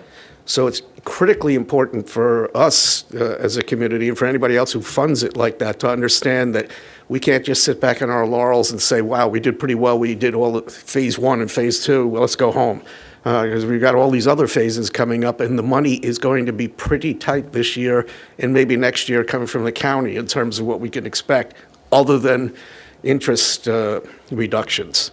So we really need your help. Yeah. So thank you, Don, for those comments. These conversations are already ongoing. I've spoken to the Lieutenant Governor about gosh, I think we had our first wastewater conversation on January 19th last winter because it was my birthday. I remember talking to her on my birthday about this issue, and we've had multiple conversations birthday, guys. since. And really, I think there's an acknowledgement that, one, that Cape communities continue to need help, but also the action from DEP and the updated regulations now do come with a significant additional mandate.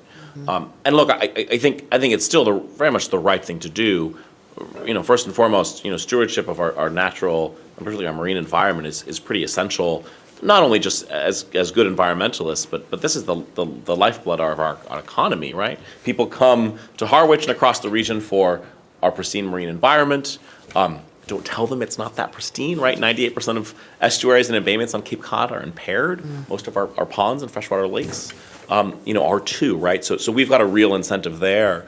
But then also wastewater infrastructure is how you can more affordably build the year-round housing that we're going to need to have to sustain ourselves from a year-round perspective. So I really see the wastewater piece as a real twofer, and why I've, really it's been my signature accomplishment. The creation of this Cape and Islands Water Protection Fund is probably the biggest thing that Sarah Peak and I will do, certainly in Sarah's tenure and however long I have this job.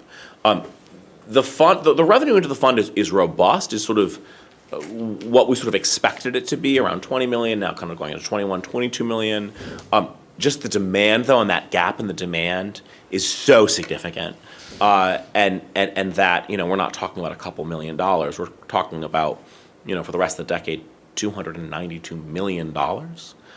So how we get at that, I think we're thinking creatively. Certainly this municipal Empowerment Act could be a vehicle for us to make some change. There's some thought, do we increase the percentage on the surcharge? Do we allow communities to have other ways that you bring in other people's money into the fund?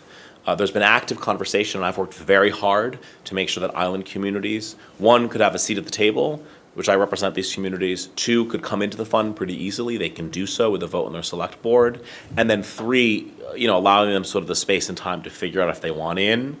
There is a persistent skepticism among islanders on both islands about getting lumped in with Cape Cod, and there's a whole history that kind of substantiates that. But I think if you look at the administration of this fund, how successful it's been, the fact that towns as diverse in needs, as Barnstable and as Wellfleet are pretty happy and are getting resources, I think are encouraging the island towns to come in. The island towns coming into this fund is probably part of the way that we solve this problem in part.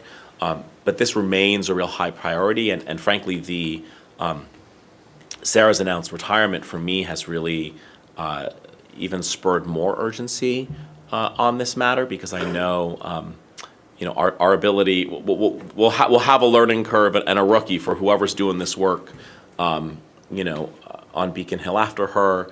Representative Dylan Fernandez, also, who's sort of the number 2 in the delegation in the House, is running for state Senate. So he's not, hopefully he'll be in the Senate with me, but he won't do us much good in the House. So really trying to figure this out. But I think, when we initially created the fund, it was like, all right, here's one revenue source, here's a solution, here's what it is, and it's done what it was designed to do. Now the question is, how do we bring in additional resources or other sources? I think part of that's going to be the bond authorization I talked about, which wouldn't happen until 2025. But this is pretty high on our list. I'm getting together with Lieutenant Governor again on Tuesday, next Tuesday, to talk about this. So, we're working it hard. We've got a really good track record here. And again, there's even more urgency given the change in representation we'll have. Is that helpful, Don? Yeah, and thanks. I should say thank you for all your leadership on this and everyone's work. I know this has been Well, not thanks, easy. Julie, and I really appreciate it. But yet, I just want to make sure everybody understands. I don't want to get any more granular than this. When we started out meeting with the board, there was a certain movement within, 3 towns that we already built ours, so we should get all the money first, and then whatever new money comes in, you guys can get it. We're adamant that that's not the way it's going to work, and to give yourself some more confidence to address this in Beacon Hill, everybody gets something, the way this is set up. It wasn't fair to try to drain it down to have the first people that came through the door get the money, and then the rest of us were stuck not being able to pay for it. But nonetheless, the actuarials are not real good right now. So in terms of what projects are coming to us versus what revenue we have, so. Yeah, the number of projects we have vastly sort of eclipses what we expected. In part, to the town's credit, y'all have finally moved on this issue, which, for the last 36, 37, whatever years, whenever someone got that letter, Harwich got that letter, you hadn't. So credit to the towns. The cost of these things has gone up, and that is not sort of insignificant. And DEP has added, new requirements that has increased the cost. I think that's the hook where we get in part the state to say, hey, you gotta have some skin in the game. We've basically been solving this problem. The fund basically solves our problem with other people's money who are coming to visit here, which is great, but where are the resources kind of coming from the state? So that, you're right, that gap between, I just want to be clear, it's the gap between basically the expected revenue in the fund, which is continuing to come into the fund as expected broadly, but the gap, and then it's a gap between that and then the overall sort of need and cost of these projects as they are today in 2024. We're really aware of that gap, and I think we're going to do everything we can to close it, and as you said, really to work to make sure that towns are really made whole here and everyone really benefits. And I've been really encouraged to see the fund has operated that way to date as the architect of this thing, having written the statute and kind of designed it in this way, and it's. And the proof in that is the fact that the island towns are seriously considering joining. If this was not working well, there's no way in hell the islands would come in. So we're on it. And I do want to just, I want to assure listeners and voters here and property taxpayers that this already is a pretty significant subsidy we've been able to deliver, and our aim is to continue to deliver more so we can get this done. So this is not a problem in 30 years. And it's not a crisis right now, but these folks are going to be talking about building something new themselves, and everyone is across the Cape. And the fact that these people in the islands keep showing up to meetings is a testament to the fact that we early on decided to make this fair so that it wasn't just a mechanism for the people who built their sewers 5-10 years ago. Yeah, of course. They get money back. But there's time now. When you run out of time, then it becomes a crisis. Yeah. We're on it. Thank you. Thank you, for your Don. service on the board.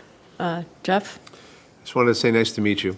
Thank you for being here, and information has been incredibly useful for me, so I just thank you for all your hard work and everything you do for us down here in Harwich. You're most welcome. It's good to see you in person. We talk Yeah, on the thank phone. you. But and of all of you, when we talk as needed, we try to be as accessible as possible, and also stay out of your way. But any and all sort of ideas or needs. We actually, before this meeting, I said to my staff, hey, how many home rule petitions does Harwich have? The Cape and Islands towns have a real habit of filing home rule petitions. Nantucket leads the way with 13 or 14 or 15 a year. But Harwich, actually, you don't have any pending home rule petitions in the legislature, which is a good thing. So my gratitude for that, because it can take a lot of staff time and work. But thank you, Jeff. I appreciate it. Pleasure. Michael? No, just thank you for the update. Appreciate it. Thank you. Do you have a question? Yeah, go ahead. And thank you, Julian. It's great information. Hi, Stan Pastuzak. I live here in Harwich, in East Harwich on Northeast Drive. And I'm glad you brought up about the septic credit. It's a big benefit. I mean, it's gone from a max of $6,000 to $18,000 potential. And it's a big benefit for those who are hooking up in 2023 and all those new ones that are getting an exemption and extending a year later. However, myself and a number of other people who immediately did our hookups in 2022, and actually my certificate of compliance was 2 weeks away from the first of the year, I will lose out at least $6,500 on the potential credit because it's not retroactive. So I just wanted to make that point, because I already did my taxes, I already did my credit. And no, it's not retroactive. Yeah. And I just wanted to make that point, so. Thank you. Okay. We may want to the governor's filed a technical amendment to this. Be interesting to see what latitude we'd have with doing any of this retroactive. I'm not. I mean, it's in the law right now. I mean, it's not. But the governor filed an amendment to her budget to clarify. So the law currently says it's up to $18,000, Right. and it's really only for Title V upgrades. It does not include sewer connections currently in the law. The governor has proposed in her budget making a technical fix to include those sewer connections, which is good. I fought to get this done in the. Well, maybe I misunderstood it, because I know the credit itself did include sewer connections, the original one for 6,000. It says any sewer connection Oh, it may. required by towns Oh, or. with the towns, okay. Well, And a resident, they couldn't be part-timers. Oh, no, not part-timers. But we should look and see if we can, because the governor's filed this clarification, it gives me an avenue when we actually take up the budget to further clarify retroactive. We'll take a look, maybe we can do it. Okay, just wanted to It's a good bring it away. idea. Thank Okay. you. Good, And thank good you for point. connecting so eagerly. Maybe next time, wait. Well, no, I don't have any questions. I just thank you for all your time and energy, and I'm sure we'll be reaching out more and more as we Yeah, look at our really numbers. welcome ideas and thoughts on this Municipal Empowerment Act. You know, what do you wish you could do? Right. I mean, basically, the bill now says, all right, you can increase your local option meals tax, your room occupancy. What else? There? And then again, this housing package with the seasonal community destination. What would you like to be able to do there? And then again, the recommendation from us to really consider putting a transfer fee home rule on the warrant for the Springtown meeting. One, it will help us build momentum and show that people really want this, and then two, you'll be well prepared once we actually, put this in place, right? When we bring these new initiatives, sometimes towns can take towns a little while to get up to speed, and then you're missing out on that money. So on that, do you Yep. have any kind of template or anything that you We could do. share? I would encourage you, and we can send this to you folks, to look at, I think the Nantucket Home Rule petition is the most extensive and well done as far as the exemptions that exist in here. The Nantucket Home Rule also focuses on the buyer, not the seller. I think that's really important, right? So many of our residents, have accrued a tremendous amount of value on their homes, and look, when they sell, they can benefit from those. But I think the seller provision is important. The exemptions for a number of entities, first-time home buyers as well, really makes a lot of sense. Their threshold is higher, right? Because the median home price in Nantucket's $3 million. I want to consider sort of like a lower threshold, but we can share that template. Yeah, I that'd know be that great. some organizations have been working to work on this. I know CDP's been working with some towns Mm-hmm. to consider this, but I think our goal is to have, on the Cape, we've had, so Nantucket passed the first home rule on this, then Provincetown, Truro, Wellfleet, Orleans has all passed home rules. Eastham and Chatham, I think, Chatham did. Orleans is considering now, Chatham has one.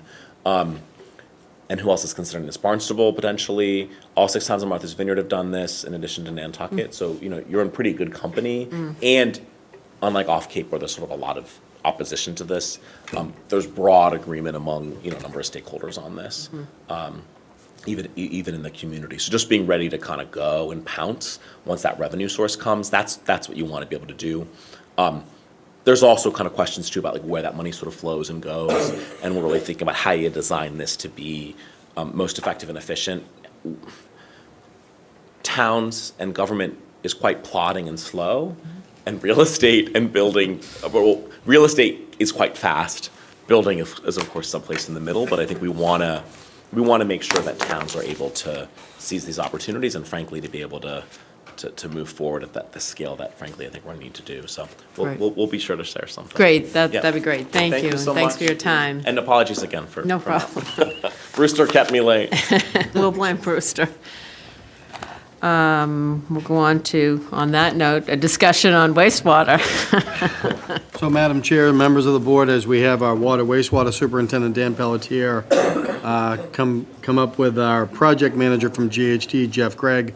The three of us are here to present on the Phase 3 of what we now call the Watershed Management Plan, based on the DEP changes.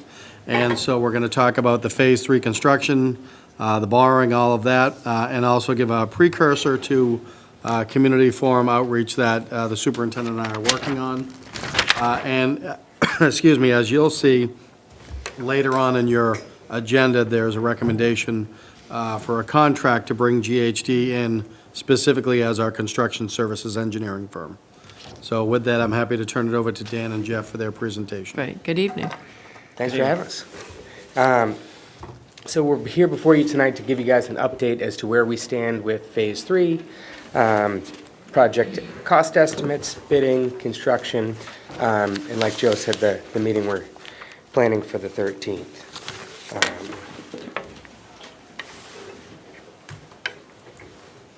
Do you want to? Over the shoulder. Wherever you want me to chime in, do you want me to go? Yeah, you go ahead. Okay, so, one of the things we wanted to talk about is we have been working with Dan on laying out what the sewer service area is. I believe the map is. Yeah, we're going to share the, so there's a map that's showing on the projector here. Once we wrap up with the slideshow, we're actually going to have Jamie pull up the live GIS map so you guys can actually see that in operation tonight. But included on that map, you know, we had identified the sewer service areas, the sewer service type for each of the properties, the sewer sheds, as well as the ad alternates for the bidding, which we'll be talking about in just a second. So, I apologize, it's a little hard to see in this figure here, but essentially we've split the whole service area, which we are now calling Phase 3, into 2 contracts. So we have a contract 1, which builds off primarily your existing Phase 2 area. This is Route 39, and then part of Pleasant Bay Road. And it goes pretty much up just short of the border. And then Contract 2 area is primarily over by Standish Woods and the western portion of Pleasant Bay Road as you head out just past Round Cove Road. And in that, what we did is we then, and we'll get into some of the detail of how we looked at it a little later, we, as part of the design process, looked at the different types of sewer systems that were going to be going in front of each of the homes that we're proposing. So you've probably heard a lot of this before, but there's gravity, and then there's pressure sewer, which is essentially for grinder pumps. But we knew that there were also situations where, due to topography, you may have a house that has gravity sewer running in front of it, but because they're set low from the road or way back from the road, they may actually still have to pump. Or if we had we went through septic records, but if there was limited information, we might not be able to tell exactly. And there were some cases where it was close. They could possibly get there by gravity, but some of that's really going to be determined in the field when the homeowner might make the determination, yes, I could replumb, or if I had my lateral over on this side, it will work. But if they are trying to avoid a lot of things at their property, like a pool or a patio or things like that, they may also affect their service connection. So we tried our best to lay that out.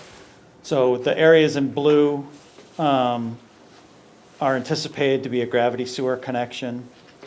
Then there are areas in yellow or, Well, yeah, I was going to say, they flipped the colors we on. changed the colors since this presentation was put together for last week's packet. So we updated them to green, yellow, and red. So why don't we save that for the map? Okay. So we can give the right colors. Jeff's having an awful night tonight. Definitely come back to that. Thank you, Michael. And one of the other things that we wanted to point out is that as part of the discussion, we've identified some potential bid alternate areas. So we've tried to flag those areas on the map as well, because based on the discussion that you were having earlier about costs, and obviously there's a lot of projects, and nothing seems to ever get any less expensive. We are trying to manage the bids prior to going to bidding, so we identified some areas, and that's part of what we wanted to have this discussion for. So I think with that, we'll move on to the transition of the costs. So what we presented on this table here is, I believe the last time that we presented in front of the board was probably, October, right? no, it was actually last March, I think. So, if I'm not mistaken, I think we year did. ago? Is it? Yeah, so we did a presentation of a 60% in March. So that was this first column on the far right. Then, when we did the SRF submittal, which was in October, we had met with Dan and Town Administrator Joe and talked about where we thought where the project thought we would end up. And then as we finalized design and we had to, make some adjustments, go through, refine our costs, we came up in this last column. So the bottom line is, when we were looking at costs for the overall project in the preliminary costs, we were just shy of the 50 million, and now we're just over the 50 million. We've been trying to balance those costs. Should I just go through the presentation, then we'll deal with questions and things? I imagine there's gonna be Well, questions. I guess maybe we should stop in case there's questions on cost or the concept of ad alternates. Does anyone have a question? No, you might as well go ahead. Okay. I would just point, before we jump Yep. in, one of the big differences or escalations in cost between the March meeting and then the subsequent cost updates. If you recall, when we had met back in March, we made a decision to pick up those streets that we were going by that we might not necessarily need to for nitrogen purposes. So there are, additional streets that were added after that first March meeting. Dan, Yeah, go ahead. some of those streets were bumped in Phase 2 because of cost overages, correct? So initially planned on doing them, and then we decided not to. Right. So, thank you. So, the next couple slides are really just to kind of point out some of the areas that we're looking at targeting right now, and the reason why we had identified them. So, in contract 1, we identified Victoria Road. It's a small road, small number of properties, and it's proposed to be pressure sewer. And it was an area that would be easy to partition for a contractor. So that was one of the reasons why we identified Victoria Road. Then we identified Old Carriage and Huckleberry Path on Sadie's Way, which are off of 39. And the reason we had identified those is primarily they're in the upper and lower Muddy Creek subwatersheds, which we had essentially gotten to a point where we could achieve the TMDLs. So it's a process of going by, picking them up, but they aren't critical to you meeting your TMDL compliance. And there are also areas where we could, partition them off easily. It's not that the work couldn't be done, but that was another reason why we identified those. It might even give you some opportunity if you wanted to have further discussions about Huckleberry Path and Sadie's Way, which is right now proposed to be all low pressure. Maybe you can, you looked at having pumping stations out there, we weren't really able to find a site. Weren't able to negotiate a site? Yes, weren't able to There are a negotiate. couple viable Yep. sites, but that's something that could be revisited if perhaps that ad alternate was not included. Maybe we can find a viable pump station site or negotiate one, and that street could be then done by gravity. So it's not all bad necessarily if something gets pulled out, I guess is the takeaway. Yes, that was the, thank you, Dave. And then, contract 2W, so we identified 3 locations in this contract. The first one was the tail end of Pleasant Bay, just past Elm. And again, for easy to partition for the contractors, it is primarily gravity, it's a gravity sewer, houses will be picked up by gravity. We also identified Perry's Way, which is just east of Elm, and that was another easy to partition area, small number of homes. And then we looked at Walden Way, which is a combination of gravity and pressure sewer. And we elected to take the whole section because it would be easier to partition that than possibly run a gravity sewer that might just serve 3 or 4 homes. It was easier to kind of just look at that street as if you're going to disturb the street, you might as well do it all at once as opposed to, In the conversation with residents who are the first property outside the sewer service area is tough, especially when it's on the same street. So if we can, in the case of Walden Way, take out that whole segment, it definitely lessens the animosity. And can I just ask one question there? Sure. Were those properties also in the other phase? And No. So they weren't originally in Correct. phase 2 that we called it? Correct. Okay. in a portion of, the lower portion, I believe, of Walden Way is also actually in the, I always get them mixed up, it's in the Lower Muddy Creek. Lower Muddy Creek watershed. That one's one where it kind of crosses over, so you get some that are in Pleasant Bay and some that are in the Muddy Creek watersheds. So, jumping to the next slide.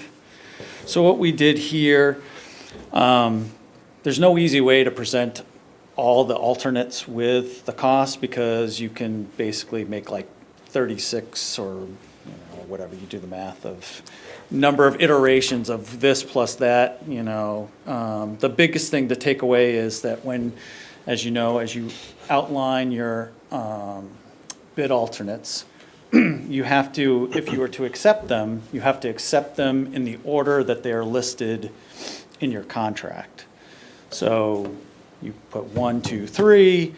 If you were to take and you had the funds to do all 3, it's not a big deal. If you have funds to do 2, you have to do the first 2. So if you had enough to do 1 and 3, you still could only do 1 if that was the case. So it's just something to keep in mind.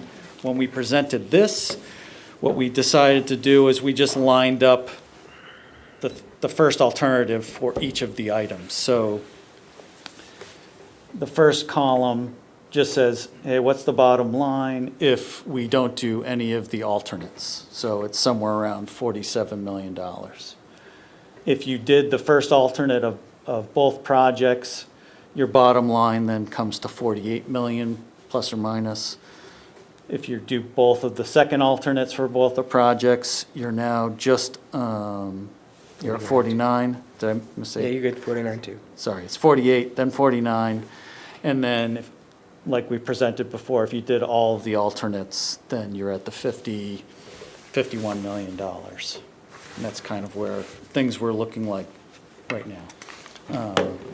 I would also Oh, just yeah, go ahead. add for consideration, we are intending to bid both of the contracts simultaneous. So when it comes to selecting, if we're in the situation where we need to pick ad alternates, we'll be able to identify, do that with both of the projects at the same time so we can prioritize if we want to not do alternates on contract 1 so that we can award all 3 in contract 2, we can make that decision. Yeah, so we would schedule for the openings. They wouldn't be, I don't think we were going to do them on the same day, probably the same week, but they'd be opened close enough together that you would have plenty of time to be able to make those decisions. And that's actually probably something that we should at some point discuss, is what the process is to accept alternates. Like, is that where that decision's made so that we make sure we have the timing built into bid opening. So if that has to come back in front of the board, we need to make sure we have sufficient time to do that. Got it. Make a note. And just to point out that I understand that would be an important decision, and if it was a press on time, we can always have a special meeting if you needed us to. Just sharing that. Not saying they want to do that, but. No, and that's why if we can try to do it, well. We'll work to coordinate the board schedule with the bid opening. Yeah. Yes. So that we can try and get everything dialed in. That's preferable. I'm just saying, if you get in a pinch, it's not like we couldn't do something to address it. No, we appreciate that. Michael, you had a question? Dan, total appropriation right now from town meeting, what do we have? 50 million. And what's the total with all alternates? So not to confuse things any further, Thank you. but the total as listed in the packet with all alternates is 50,900,000. That said, that includes a 10% contingency, which is reduced to 5% when the bids are open and contracts are awarded. So we're really there, you know what I mean? We're over if you factor the 10% contingency and right at 5. To the Jeff? town administrator, what do we have in the sewer special stabilization? So wastewater stabilization, special purpose as of September 30th was 1.467 million, I think. What can we So- spend per year? There's no cap on it, so it's really how the town wants to do it. The original cap was on the quantum of vote, so it's really whatever the article calls for. And this project would qualify. It may, however, that action wouldn't be done until May 6th. Got to get contracts signed by June 30th. Right. That gives us a little. Yep. In other words, we have to do it through town meeting. And then one further question, Dan, and not to put you on the spot. You can say you're not ready to release it, but some good news to the public. Can you tell us what the dry pipe savings that you got and the water project savings that you recognized the other day? Yes. So the dry sewer pipe was originally appropriated at 6.5 million, and the most recent cost estimate is looking right around 1.2, 1.3 million for that. That, again, is part of the savings that we had talked about with working with DOT on Route 28. The $17.5 million appropriation, which reflected the estimated $15 million water main project that was approved last year, most recent cost estimates looking closer to $8.5 million. So a significant reduction on that as well, so. That's I good only news. I only mentioned that because maybe as we go out to bid on this, we'll recognize, but it seems like they're there. And my own opinion is if we're going by these roads and not picking them up to remobilize later when DEP changes the regulations yet Right. again, it's gonna cost us 3-4 times the money than doing it now. There may be another bucket, if you will. I think it may warrant another discussion with legal. As Senator Seer indicated, we got a pretty substantial principal forgiveness on the Phase 2 loan. I know that we had appropriated, I believe it was 24 million. I don't know legally how, if the principal is reduced on that debt, if any of that could be used to pay for streets that were originally in Phase 2 that then were subsequently bumped. So Bless you. Thank you. it's worth questions. Checking, yeah. Can you follow up on that? I was noting that I agree, it's worth the conversation. Absolutely. So in terms of the tentative schedule where we are right now, so we've submitted to SRF. We have actually received the restricted pack, which basically says that they're ready to do the loan. They're just waiting for some information. Primarily, I think it's really just the easement paperwork, and then for us to respond to that, but I didn't want to do that yet until we have the easement work. Easements and permit finalization, we're in process. We're hoping to have that squared away by March. Looking to potential bidding for April with the idea that we'd start construction in spring, summer, fall, so late spring, summer, possibly fall for 2024, so this year. The two contracts were set at two different durations, roughly 2 years for the smaller one, which is the western contract, and about 2.5 years for the larger one.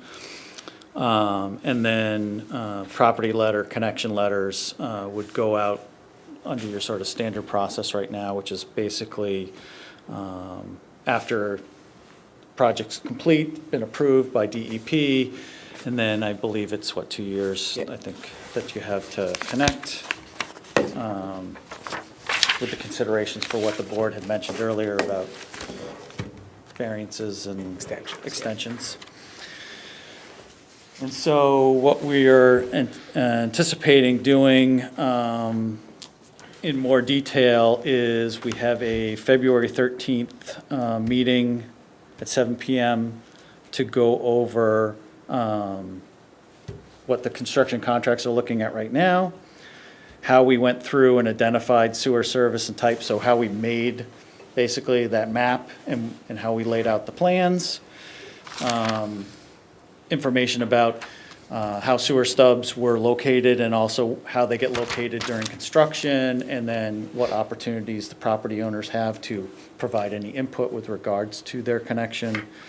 Talk about the pumping station locations, talk about the traffic control plan, which we're meeting with the police department on Thursday. And then some of the, what to expect during construction and after construction. Obviously, the town's been through it, so you know some of what to expect. It's going to be, you know, the same but a little different because it's just a different part of town. And I think with that, I don't know, Dan, if you wanted to then. Yeah, Jamie, could you jump on to that?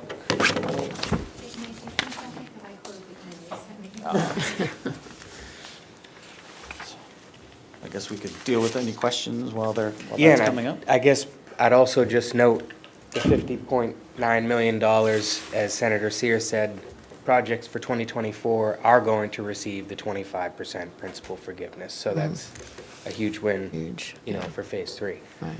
No, important thing to point out. Don? Thank you, Madam Chair. Having said that, this is a little tickler message for you. I didn't mean to suggest that we were all going to get closed off from funding. However, the door is only open until June 30th because the Clean Waters Board has to have everything in place, forgetting about what the state does. They piggybacked on the state regulations, so everything has to be in place by June 30th, or we wait another year to actually get in line again. So while you're considering what your date times are, that's an important one to consider because you want to let the county know that, yeah, we're in, we've awarded, we're ready to go. That June 30th deadline is the source of a lot of loss of sleep. Yep. So, Sorry. Madam Chair, if I could, before they launch into the map, I just want to go back to, so the event on February 13th is something that Dan and I have been working with Jeff for several weeks on. We were hoping to have announced it at your meeting last week, so we are going to make sure that we avail ourselves of any opportunities to notify property owners affected by the two construction projects that we're having that event scheduled for next Tuesday. It's not the only event we're going to have. We're also going to be targeting something in the spring to get some seasonal homeowners that may not otherwise be aware. And in between, we may be able to rely upon a Teams meeting as well. So we're shooting for the 13th because we didn't want to go too far after this presentation tonight. We didn't want to get caught up in the school vacation week and certainly the budget process. So we're targeting February 13th. We'll have more beyond that. And certainly we'll begin the updates as we did with Phase 2 through the select board meetings. And is this scheduled to be at the community center? Just putting it out there. Correct. Yeah. Yep. All right, that was my question. Thank you. So yes, February 13th, 7 PM, Harwich Community Center in the multipurpose room. Great, thanks. all right. So I know everybody likes to just click through the landing pages when we get to a website, but I would ask everybody to just take a moment and read it because it hopefully will explain, you know, everything that's in the map that you're about to see. So we do have some general project details at the top of the page, including property count, cost estimate, watersheds we're addressing, number of parcels served. I have 636. I'm waiting for an updated hard number tomorrow from Todd, our GIS guy, so that could change by a couple parcels, but. Construction contracts, again, just identifying that we have two. An explanation on the project bidding and bid alternates. And then, Jamie, if you could scroll down a little bit. Just quick paragraph on locating your property, and then an explanation of the parcel shading, which is also in the map once you click in.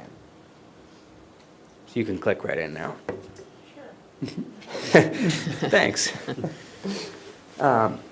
So this is searchable. You can zoom in, find your parcel, or you can type your address in. Once you get there, just simply use the legend to determine what your sewer service property-specific sewer service type is.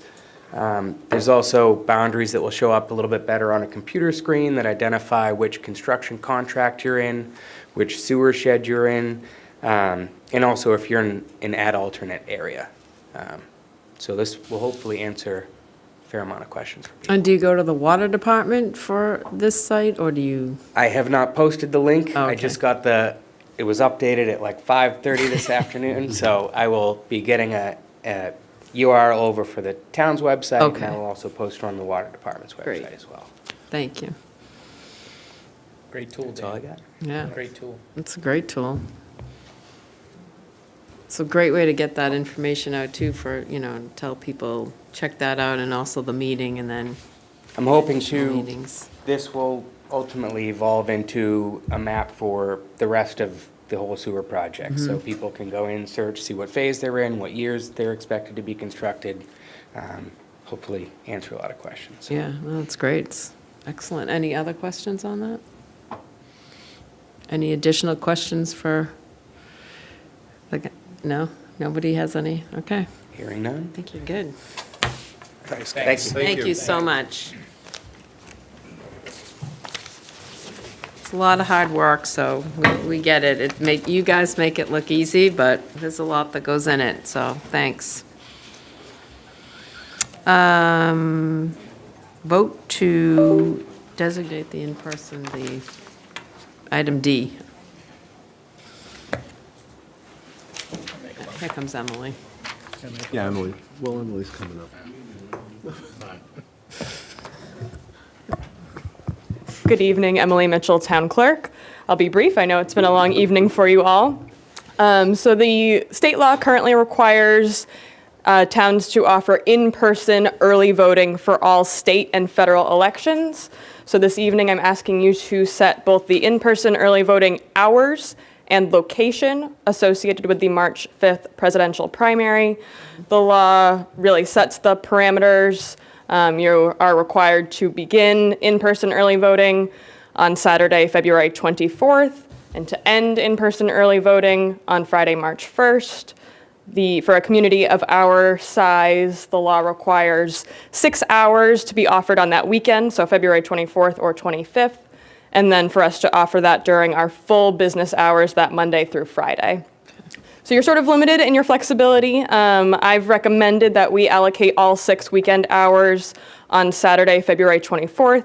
I'm proposing to offer that from 10 a.m. to 4 p.m. We would then not have any in-person early voting hours Sunday the 25th, and we'd be required to have it our full business hours Monday through Friday, 8:30 a.m. to 4 p.m. So that's my recommendation. And then in terms of location, I am proposing to keep the locations we've had for the last few elections based out of the town clerk's office, and then setting up kind of makeshift polling locations, booths, and checkout tables in the first floor lobby. So that is my recommendation if you have any questions or feedback. Great, thank you, Emily. Sure. Can I get a motion? Yes, Madam Chair. I move that we accept the in-person early voting recommendation by our town clerk as presented in our packet. Great. I'm just going to name just so the public knows. Sure, So that'll please. be Saturday, February 24th, 2024, 10 a.m. to 4 p.m. Sunday, February 25th, there will be no in-person early voting hours. And then Monday through Friday, February 26th, 2024 to March 1st, 2024, it will be 8:30 a.m. to 4 p.m. All at Town Hall. All at Town Hall. I'll second if somebody has not. Moved and seconded. Any discussion? All in favor? Aye. Thank you.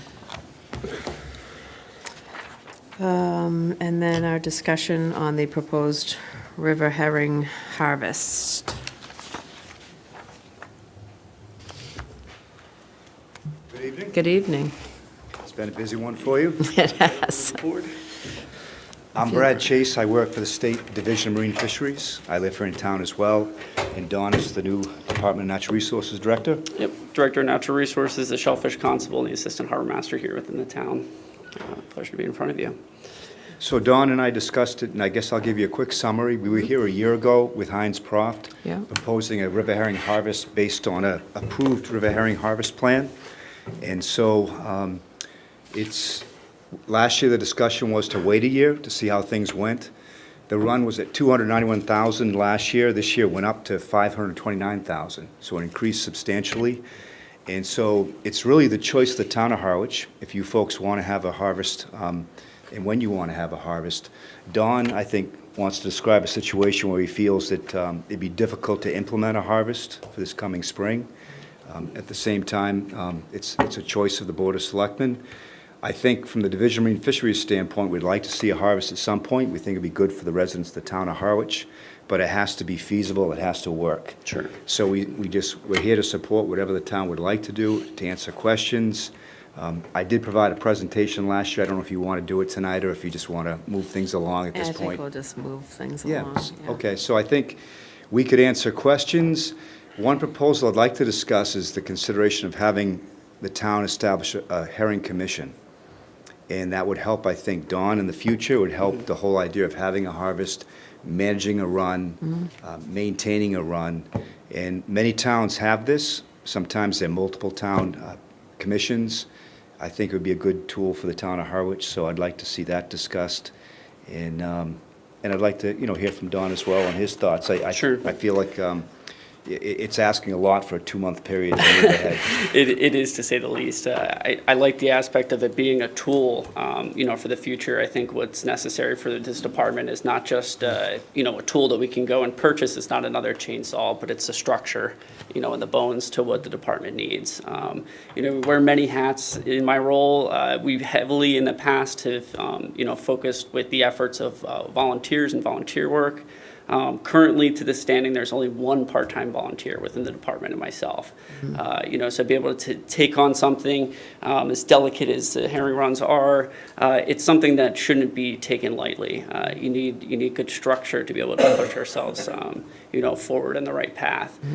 In doing so, I would just request, a bit more time for the department to be able to structure, good communication and good, intentions with Brad, who is an incredible person to be, next to with his book of knowledge and, like-minded tribal councils and, environmental police and every aspect of enforcement for something so substantial like this.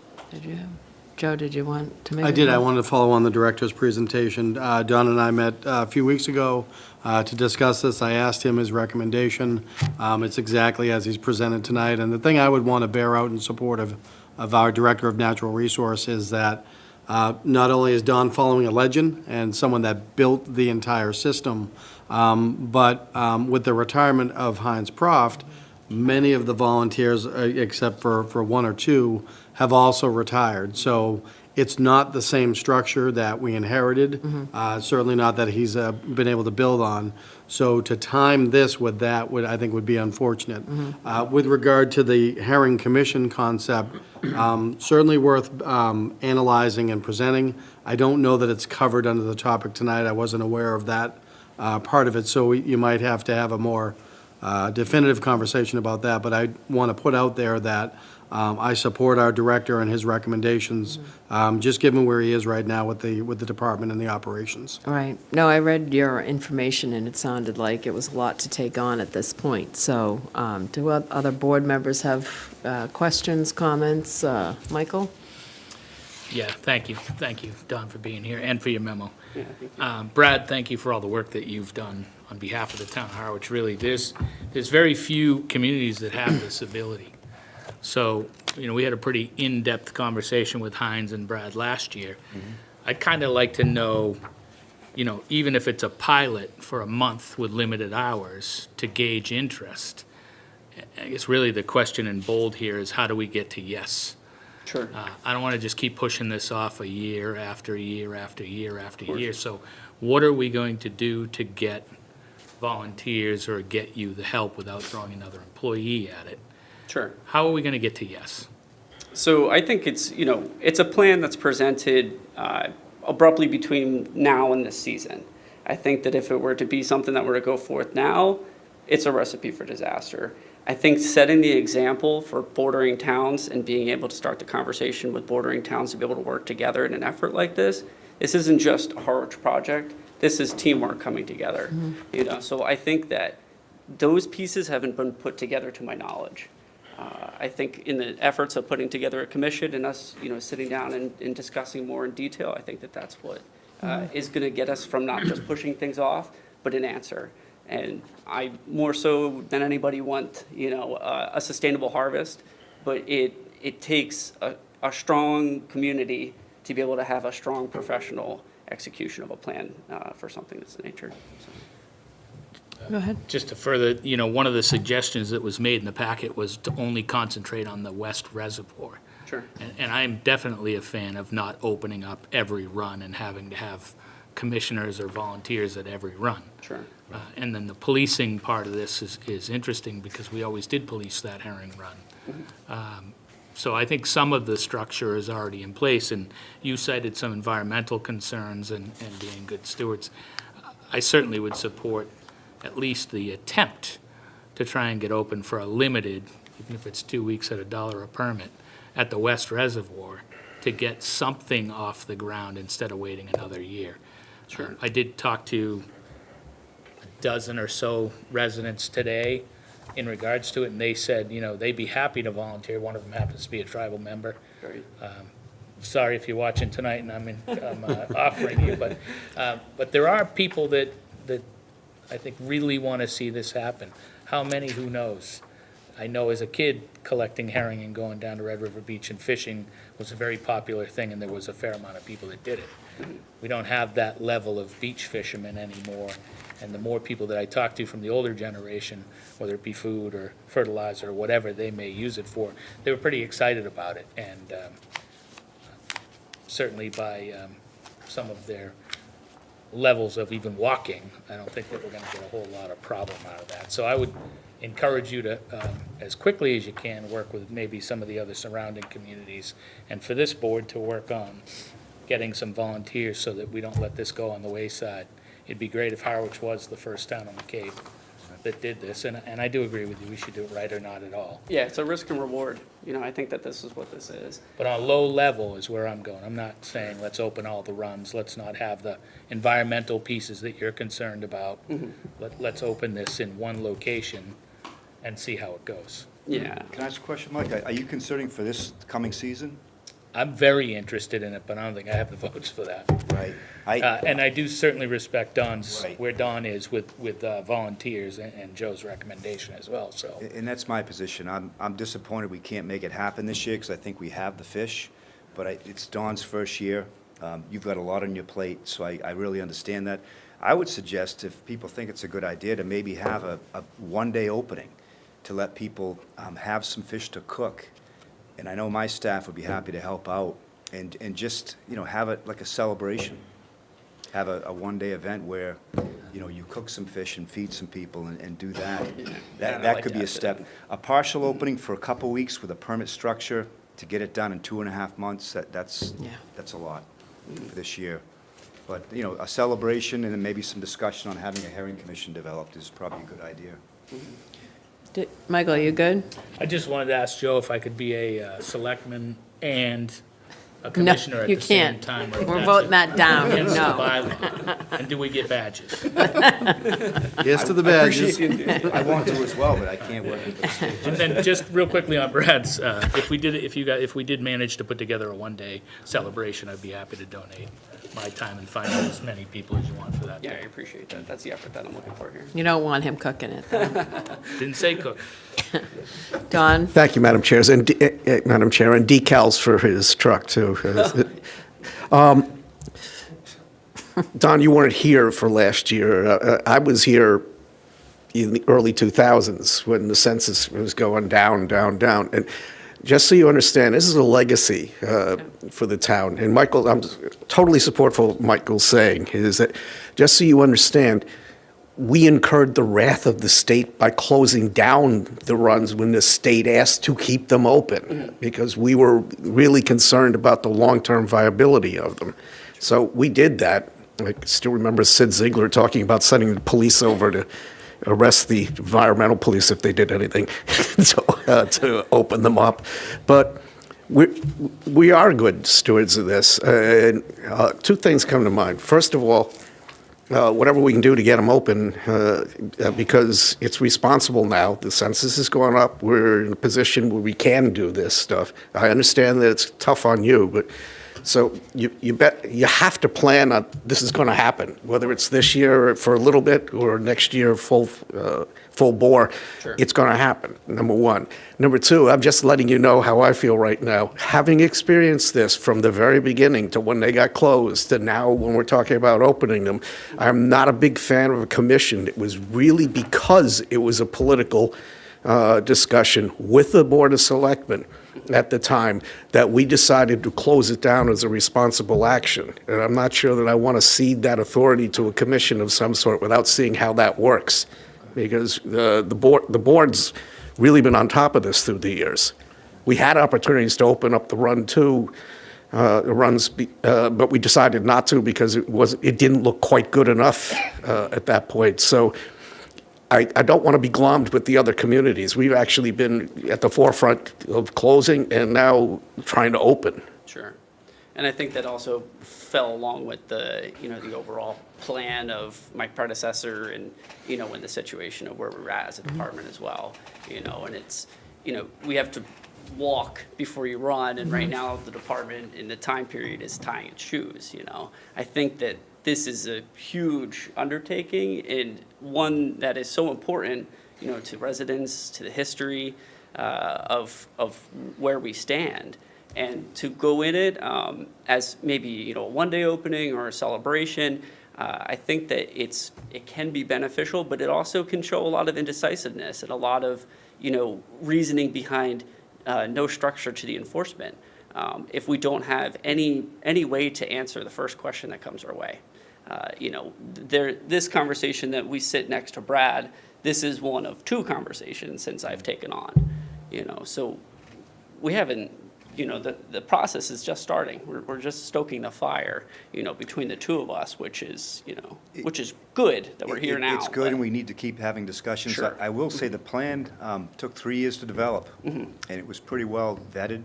The Board of Selectmen approved that it was submitted to the Atlantic States Marine Fisheries Commission, and that commission approved the plan. So I feel the plan is sound. I'm familiar with all plans on the East Coast because I've worked on a technical committee that reviews the plans. Mm-hmm. I think it's the most conservative on the East Coast. So I think it's a good plan, but I think it's just too much time to ask you to assemble the permit structure, Sure. all that process for this spring. And more So- importantly, the enforcement as well. Right. Given that the plan may set forth, good standards for other communities and other departments, how many staff members do they have? How many vehicles do they have? How many processes do they have to be able to go throughout, the day and be able to be present, in a good standing? And I think that's something to consider. I just wanted you to hear the history of Harwich as part of this, so Oh, that I you understood greatly how appreciate important that. this is to us. If I could add quickly to Don's comment on the Herring Commission, I would recommend it would be an advisory commission, not a commission of authority, a commission that would put volunteers under the direction of Don's department. Sounds good idea. I have to say, so much of your information, when I was reading through it, it's like the history of it is amazing, and to see all the different areas and how they intertwine, and to your point about trying to get something up and regulated. I think, although I like the idea of a celebration, I think you might open a different can of worms with that too, because you're now saying, look at this, and then we don't have a system in place to permit things. So that would be my concern. Jeff? Thank you both for being here, and as I sit here and listen, there can't be a yes without a how. Sure. And it doesn't sound to me like there is a true how, even for a one day at this point. So I'd be leaning more to supporting our directors, how you feel about it and what you think would be the right move to make. I can feel the compression on you you know. I have a timeline in mind if I could throw it out there. Please. What I'd like is I'd like another discussion a year from now about at this time period and to see what we can develop, you know, between now and then with the full focus of having a run open by next spring would be my goal and our intentions. Right now, you can't rush perfection. And of course, there can't be a yes without the how. So that's what I want to be able to sit down between this time period and really, you know, cross the Ts and dot the Is. That's it. That's what we can push for. So. Well, I would even argue that having conversations a lot sooner than this time next year. Absolutely. So that we could have, whether it's an advisory commission or someone to help you Yes. with this specific task that is so integrated into this town of Harwich. Sure. I agree with you, Don. I think having other towns come into this, I'm not really, I don't know how I'd feel about that. But if there's no how, I can't say yes. Okay. So you'll continue to have conversations, and then, in terms of the advisory commission, will you look at sort of how you would formulate that, and then you could work with administration and so that we could see how that was going to come about? I think Brad's idea of an advisory commission is a good idea versus something more regulatory. I recently summarized all herring commissions in Massachusetts to the town of Braintree that asked for such a summary, so I have that summary ready to go. Oh, great. There's probably a dozen towns that have them, and so I could just, you know, update that summary and provide it to Dawn. Perfect. That'd be great. So if I'm hearing you correctly, bring back for an opening next year, not for more conversation. No, the conversation is starting today, and it's going to continue throughout this, you know, throughout this season into this year, including, you know, being able to be side by side with Brad. You know, Johnson's Flume, like we discussed previously about electronic counter and the processes to some improvements in different ways, and just, you know, more structure between us as well. Yep. To be able to have something, you know, lined up and projected for, you know, for a 2025 spring opening, which seems to be prepared, you know, by that point. Great. So, Thank you. you know, Great. Thanks for coming tonight. We appreciate the information. thank you for having us. Do you want to speak at all, Ray, or? If you guys have a moment? Sure. I knew we had a professional in the room. Yes, good evening, ladies and gentlemen. I love your enthusiasm for opening up a run. I sit on the Atlantic States Marine Fisheries Commission. I chair our Marine Fishery Advisory Commission on a state level. I share your enthusiasm and Brad's. I mean, Brad's done a lot of work on this. It was reviewed by the technical committee at ASMFC, and it is only one run that we're talking about. We're not talking about opening up every run in the town of Harwich. I'd also like to remind the board that these citizens that are here from Harwich, these are commercial fishermen, and the people who want to take these herring for sustenance. We put the law on a state level about 15 years ago, promising the public that we'd be opening these runs up within 3 years. That was 15 years ago. Meanwhile, you've got an industrialized fleet that's allowed to take river herring caps, and I'm sure you're all aware of that. I'm sure Don Howell's aware of it. The Alliance spoke to you a couple of years ago. We got the buffer zone. It was overturned by a federal judge, and we're now working on Amendment 10 at the New England Council process to get the buffer zone reinstated. But I have all the faith in the world in Brad, and this young gentleman's new to his job. But I certainly appreciate your enthusiasm, and it was failed to be mentioned that we're only talking about one run in Harwich, but it's time to give the public access, and I realize the bureaucracy and how things take time.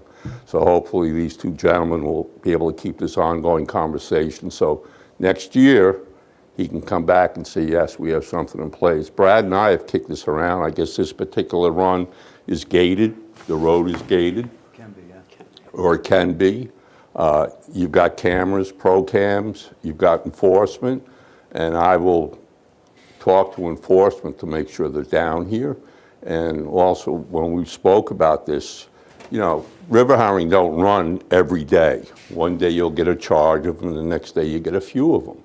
And you can limit it to a number of days a week. You know, just different ideas Brad and I have been kicking around. Because I know in his heart, he's worked hard for DMF. He's done a great job with, you know, putting in new flumes, clearing runs, you know, taking debris out of runs. We want to bring them back, but let's keep in mind that there is a commercial industrial fleet taking river herring right now, and it's time citizens of Massachusetts get an opportunity to take river herring, whether it's for bait, for commercial striper fishing, or bluefin tuna fishing, or for sustenance. Thank you. Thank you. Thanks, guys. All right, thank you. Have a good night.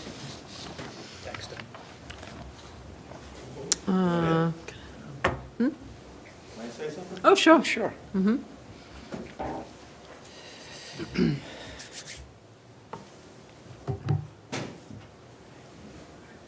getting too old to do this stuff anymore, you know? By the time the river heron get to be like it used to be 25 years ago, I'll be in the dirt. But I do suggest that you give them a chance, let them spawn before you take them. That way, you know, every one of those fish lay at least 10,000 eggs or more. You let them spawn first before you take them. Makes You always sense. got some left. Oh, it makes sense. All I got to say. Thank you. Yep. Can I get a motion on, Yes, you may. thank you. I move that we approve the General Law, Chapter 268A, Section 23B3, disclosure of appearance of conflict of interest for Ann C. Tucker, Planning Board. Second. Moved and seconded. Any discussion? All in favor? Aye. Aye. Discussion on the request for a liaison to the Barnstable County Human Rights Advisors Commission. So Joe, did you want to talk about this at all, or did you have any, no, am I putting you on? Yeah, well, this didn't originally come into administration. My understanding is that this group is asking Harwich if you want to have somebody on this advisory commission. So this got sent to me, and I shared it because they are looking for Yeah. somebody from Harwich to participate, a citizen, to participate on this.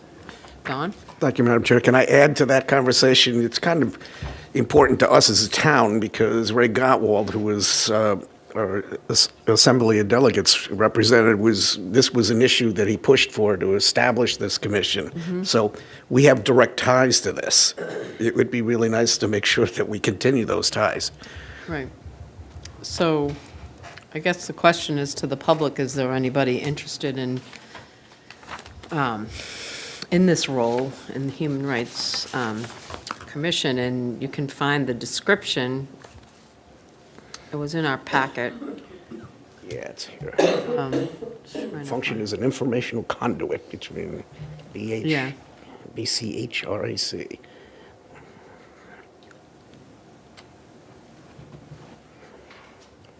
We can post, I'm just looking Yeah, do they through. have a deadline, or can we just post that with the I think regular we- recruitment so that the interview committee can? Yeah, why don't we could post that on the website and then have the interview committee interview whatever applicants we get for it.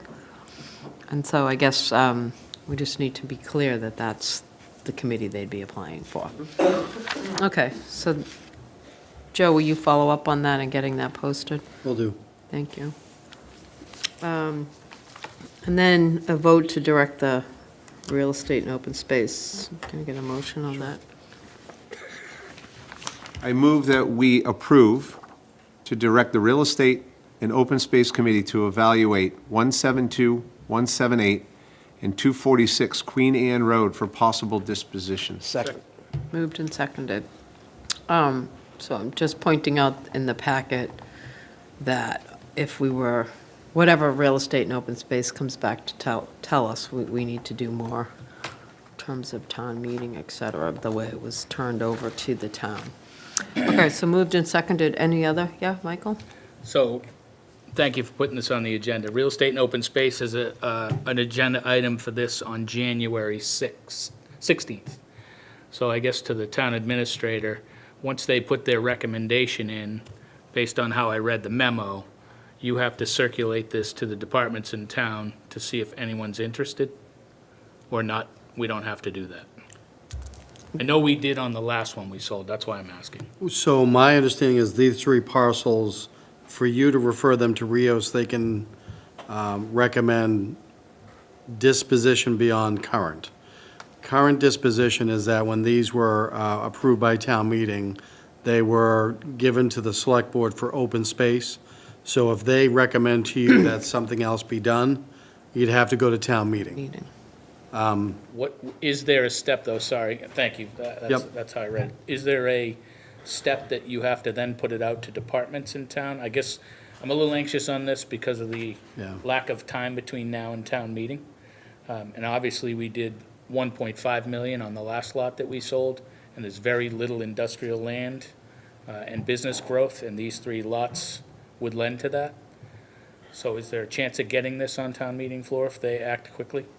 There is, and I'm picking up what you're saying, meaning if the town, through the select board and/or Rios, is contemplating disposition by sale, we would have to declare it as surplus. What I don't know, though, is does the town meeting vote have to happen first? Because right now, the purpose of this land by the town meeting vote was to remain open space. And is this, so on Michael's question, follow-up, was that land on Queen Anne that we sold, was that under the same kind of auspices of these parcels? Was No, that my declared- understanding is that was a different scenario, Right. that the town owned the parcel straight up. There was no known Nothing. restriction on it. Yeah. The town was using it for other municipal purposes. However, if memory serves correctly, we still had the authorization to dispose. Where these 3 came to you through tax title taking and the purpose of keeping as open space, Right. I don't know that it can be declared surplus unless and until town meeting authorizes a potential sale. So I can ask that as a follow-up question to council. Okay. Oh, Don? Thank you, Madam Chair. In support of what Michael was saying here, we do an awful lot of things at town meeting blindly, I mean, with estimates, and it would be kind of refreshing to be able to put out an RFP on this thing and know what we're actually talking about before we ask town meeting, do you want to go this direction, or you just want to withhold it? There'd be something tangible there. Otherwise, we're just talking in the abstract. It's like, we could get money if somebody bid on this, which is kind of scenario, or a lot of things at town meeting. It would be really nice to be able to get the citizens to know, if you do this, you get this. If you do that, you won't. So when you're talking to legal counsel, it's kind of important. If there's a way to do this, it would be nice to put the RFP out, know a solid figure, and then go to town meeting and say, do you want to accept this by changing the rules on the property, or do you want to keep them as open space? Otherwise, it's just an abstract discussion. Well, just to follow up on that, though, I think we would need to understand, if we're going to refer them over to real estate and open space, to take a look at them, and, right? We still, in the meantime, want to understand overall what legal says we could eventually do with them, because we may find out that there's a couple more hoops we have to jump, through, or that we can't, that we're limited. So I think it's a combo. Let them look at it, but while we're referring it to them, let's get more from legal on what we can even do, because we don't want to waste their time either. And, and to make no mistake about it, I'd like to go to town meeting with a suggestion from real estate and open space, a vote of this board to sell those properties and get town meeting's blessing. Yep. Whatever else we add to that, we'll Yep. add to it. I would like to propose to the board as this goes forward, that money goes into an account to continue to work on the $7 million worth of tax problems that we're having, and $3 million of that being owners unknown. And just So one that's my question. intent, and I hope to get it on town meeting floor this year. Did you mean that they were meeting on 2/16? Because I think you said. 2/16. 2/16, okay. February 16th. February, Yep. yeah. Can we infer from the vote that the reference to Rios is for disposition by sale? Yes. Okay. With the understanding that you're going to get the legal Yep, background. right. absolutely, yeah, all the steps that go with that. Right. Yep. mhm. Okay. So did we, I don't think we took a vote. We didn't vote on it. We didn't vote yet. Discuss No, it. there's a motion to refer. To refer it to. To refer. And Oh, I- we did have a second? And I think Michael wanted that to say for the purpose of. Yeah. Who made the motion? I made the motion. Who's on first? That's what I meant. I don't even know what to say to that. Oh, my God. Second. Moved and seconded, and so no further discussion? All in favor? Aye. Okay.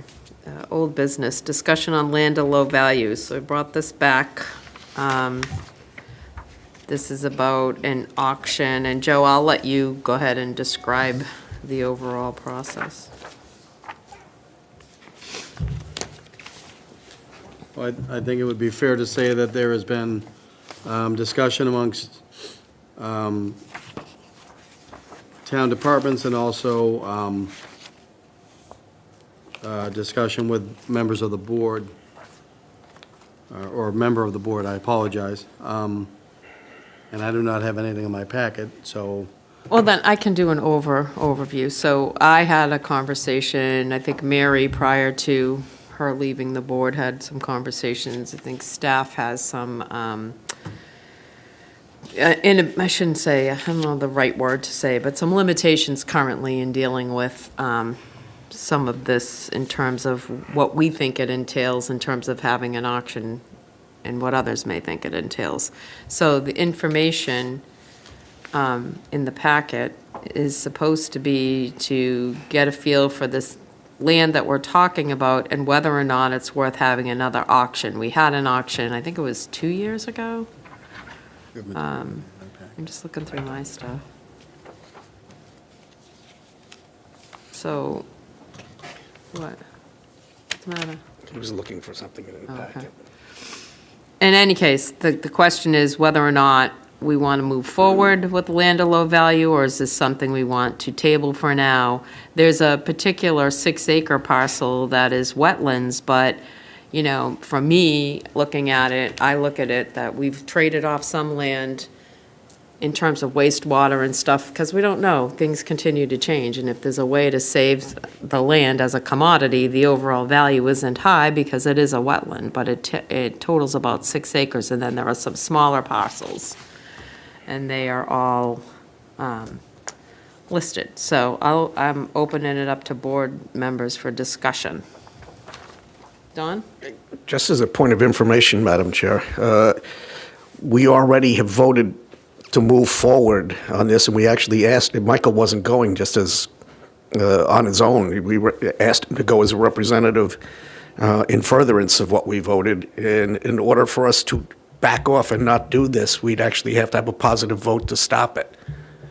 Because So- we've already voted to move forward with this. Understood that we already voted this, but like I said, we can always bring things back. So we brought it back because there was the feeling in the finance and treasurer's office that they don't currently have the capacity to do that while they're working on their other items. And then I know that there's a different point of view in terms of whatever has to be involved with them. But overall, the departments are involved in this. And the question is it a priority currently based on us trying to get our other information and financials and budgets and all of those things so we can move forward with our discussions? So it's back on for whatever discussion, take whatever action you want. I just brought it back to the board. Michael? So I think you started the conversation that we're about 2 years in on this process. Started by, I believe it was Amy Bullock, and I think it's 7 parcels left, but don't quote me on that. These are the leftover from the last 2 auctions. Right. So this closes a loop, and it's been said to me that it's such low value at this point that we can table it more or less, and it doesn't really matter. We have the deeds to them now. For me, it's finishing a project that we started, and it's honoring what Amy Bullock started, and it's honoring the assessing department and real estate and open space, and everybody that has put an exorbitant amount of time in this. And please correct me if I'm wrong, I believe it's a matter of calling Sullivan & Sullivan, who I think put us in touch, or the last auctioneer, whom is still in business, and telling them we want to have another auction. I believe it's that simple. And legal has at least confirmed to me back when Mary Anderson was chair that we can do that. And I do understand what you're saying about the departments and the overload. But it's also my understanding that we could appoint the town administrator as the point person on this, and he can reach out to the auction company. The work's already been done, and wetlands is not an offset for wastewater.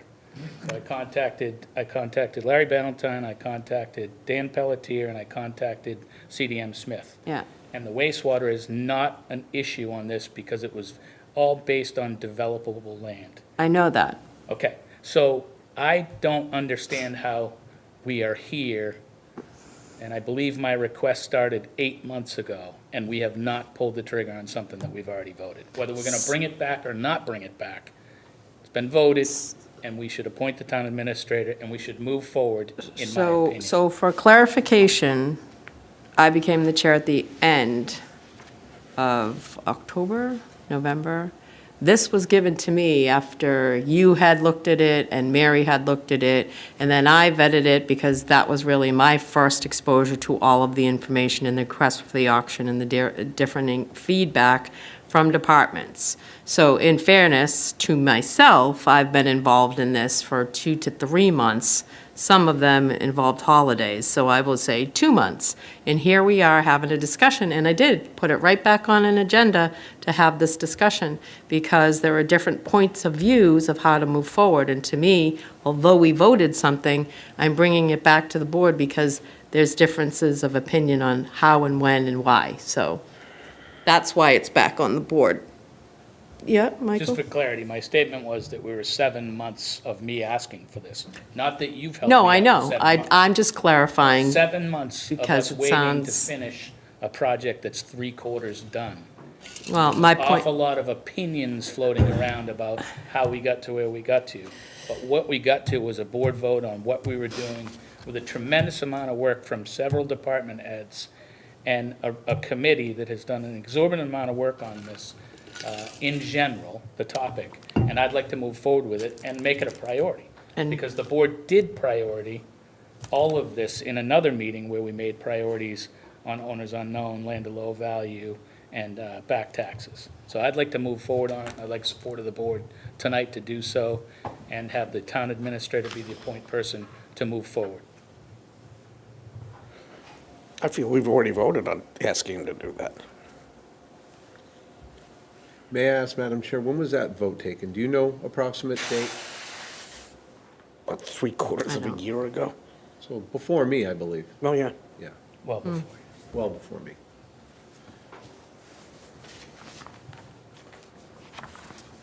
I'll make a motion. I think. I move, I move that we act as the previous board directed to have our town administrator be the point person to move this project forward Second, for the purpose of sale. for the purpose of sale. Moved and Sorry. seconded. No, I'm sorry, Joe. And it's for discussion, if I could. Yep. My understanding is the previous vote was not of the board to direct the administrator. I had information provided by council in the fall that said the board could identify someone other than the treasurer, and I have suggested that that other could include me as town administrator. So This wasn't on you. I agree. I'll amend the motion to, at the pleasure of the board, If I may, just Please. to Help me. reaffirm a third auction on the land of low value and to appoint the town administrator to be the point person. So that's what I said. I'm still seconding it. Moved and seconded. Any I other second. yeah. Any other discussion? The only question I have, Joe, and just, you know, we've got the procurement list coming up. Do you have a time frame on when you will make contact, at least with the auction company? And will the board be able to review the value that we're going to put on that procurement before we submit it? So to the second point, I believe, yes, you would be, because I think that's part of the process, that you'd have to ascribe something to that. For me, I'm going to reach out to the last known auctioneer and say, here's the information from council, it says we can do this, the board's authorized me to act on this behalf, please tell me your project plan. Thank you. So moved and seconded. No further discussion? All in favor? Aye. I'm a no. And let's see. On to the discussion on the revised job description of the Assistant Town Administrator. It's in your packets. Does anyone have any questions? Anyone want to provide any feedback? We're looking at, as we discussed in previous meeting, I think it was probably 2-3 weeks ago, and prior to, looking at the Assistant Town Administrator's position in relation to the fact that we were also talking about hiring an HR person. And so in the packet, you've got the current Assistant Town Administrator, Megan Eldridge's job description with HR included and then removed, and then you have a pay scale and the creation of a different grade level. I'm just trying to get to it.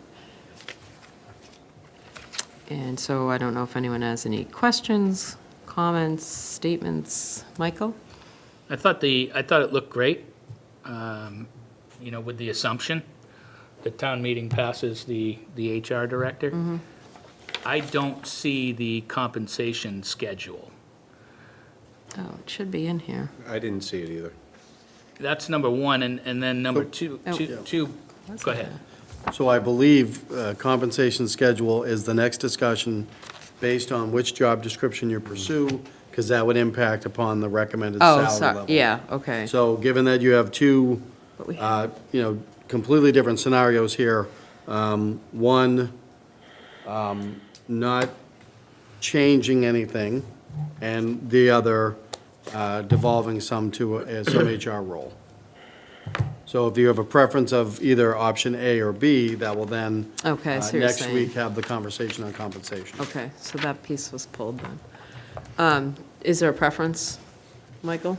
I think B, right, because it seems to be the will of the board, and definitely the will of some folks in town anyway, to have the HR position. I guess, picking B, though, in my mind, delays something that we probably should have done a long time ago. So I would ask the town administrator how we move forward on looking at the assistant town administrator, her compensation now, rather than waiting until after town meeting and adopting an HR position and a new description. I personally am not interested in waiting that amount of time to review the assistant town administrator compensation for the job that she's doing now. I agree, yeah. I agree with that. So the answer to that would be, we can have a conversation next week about the personnel bylaw class and comp tables, and we would be discussing that relative to the ATA based on current job. Yeah. Don? Thank you, Madam Chair. And in so saying, with the board's sentiment, I personally, I don't know, I think the rest of the board probably believes this too. I don't think that the deletion of one duty actually subverts her pay scale support, because regardless of who holds this position, there's voluminous amount of authority and responsibility in this that have been built in through the years. So I don't see how taking the one function out would wind up supporting the pay scale or even an increased pay scale, because it was never based on just this one function. No, there's a tremendous amount of work involved in the ATA's position. So then why don't we, do you need us to take a vote technically? Because we're just telling you to move ahead with, No, you're going to have, I think, a further conversation on Right. enhancement of services and all that other stuff. Right.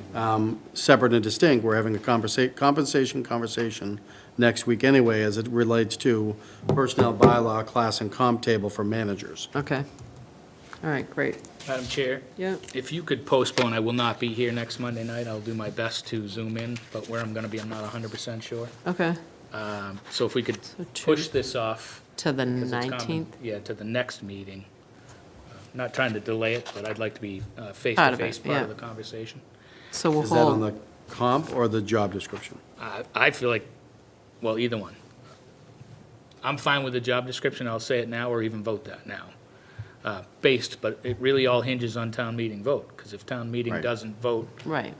to support the new HR position, it's what we want right now is irrelevant. We can look at her job description, but it's probably not gonna change.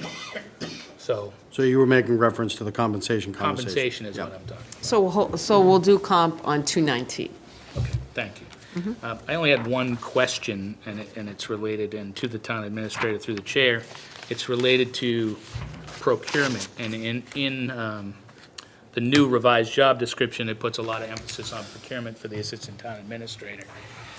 We found ourselves, 6+ years behind on procurement, and I'm wondering if we should be looking at a plan, because nowhere do I see the next person being able to be trained in procurement for the town of Harwich from the assistant town administrator, and if we lose that, then we lose momentum and we fall behind again. So what can we do, and I know on one specific project, the last time we went over this list, the person in its department is trained in procurement, and I brought up maybe we should, work with that person to start the procurement. To my knowledge, that hasn't been done yet. What can we do to build a procurement team so that we're not behind and it's not bogging down any one person? And maybe that's a longer conversation, but I wanted to get it on the table. In the short term, the assistant town administrator and I have talked for the 3 years we've been a team about working with any department heads that either have that skill and ability, as several of them do, at least one of whom is here and one was here earlier. We're also supporting other department heads going through the procurement certification process. So that's part of the training that we have available and working with department heads to get more proficient at that. I would argue that, I think, having been brought in many years ago with that task, I think the process changes went a long way.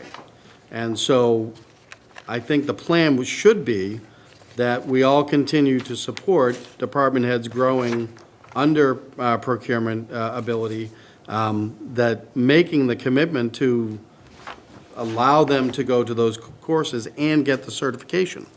Because then everybody is expert at procurement, everybody has the background, and you have a number of certified people that could step up as the chief procurement if needed. So I think the process had to go first. We're expanding the ranks. I think since we've changed the procurement, there are, we lost one to another town, but I think we have 6 or 7 that have gone through the certification and can be, or are certified for procurement that could become chief procurement officers. So I think, whether you bake it into this job description or anything else, it's really an ongoing commitment to the training that's required to do that. And we have that, and I would recommend you keep doing that. So once they complete that training program, they're then certified to be a procurement officer? So they are a certified Mass Public Procurement Officer, MPPO. Okay. You can only have one chief procurement officer, and the Inspector General's office understands in Harwich, it's the town administrator role, and that ties to the charter. But everybody else that's certified, we are all in the same boat, that there's any number of courses we have to keep up on. There's a 4-year period where you go for a recertification. At least that's how it was 2 years ago when I was that deep into the program. So there's certification that you earn, and then you get recertified over time. And you do that by taking more classes. Okay, thank you. Any other questions, comments on that item? Nothing except for as this evolves, can the board get an update on it? And anyone currently that can do procurement, can we please reach out to them and ask them to help on some of the projects that aren't moving forward? Yeah, well, actually, on a follow-up on that, I was going to say, when you were saying 6 to 7 people, it would be, and maybe you already have this in terms of your mindset, but it would be good to have every department have somebody certified in procurement if that department tends to need to, I know not every Yeah, single so department needs For to me, do that. I've said in my tenure here that a department head is a subject matter expert plus. And a big part of that plus is budget development, personnel management, but also procurement management. And so that's why any of our directors that are in that management level, I can't think of one that has not touched upon a procurement process. So we're introducing them to procurement generally. Now, it varies greatly. Obviously, if you're a single-person department and don't have an expansive department, you're not going to do a lot. Right. But we still, Megan and I still look for opportunities for them to learn. Every department head is trained on our procurement system, the paperwork to initiate procurement, the 30B contracts that you need, the post-procurement and all that. And so they're judged on that, on their annual reviews as to how well they do procurement. To the point of certification, no objection whatsoever from me or from the Assistant Town Administrator. And I can tell you, just from my career, I've seen the value in that. The only rub there is commitment to the training. We have to send them to so many courses that they then have to pass certain, certification exams on. So there's a dollar cost there, and there's a time commitment there. But that's something that I've never said no to, quite the opposite. So if there are department heads that are not well-versed or fully skilled in procurement, we can absolutely, we as a town, through the support of the board, can take them to the next level. Great. And that next level is working through the actual certification process. Okay. Because to the points that are being made, any organization with the amount of procurement power that we have, you're going to benefit by having all of these experts on hand, no question. Okay. Thank you. Thank you, Joe. Discussion on the bylaw charter review committee charge.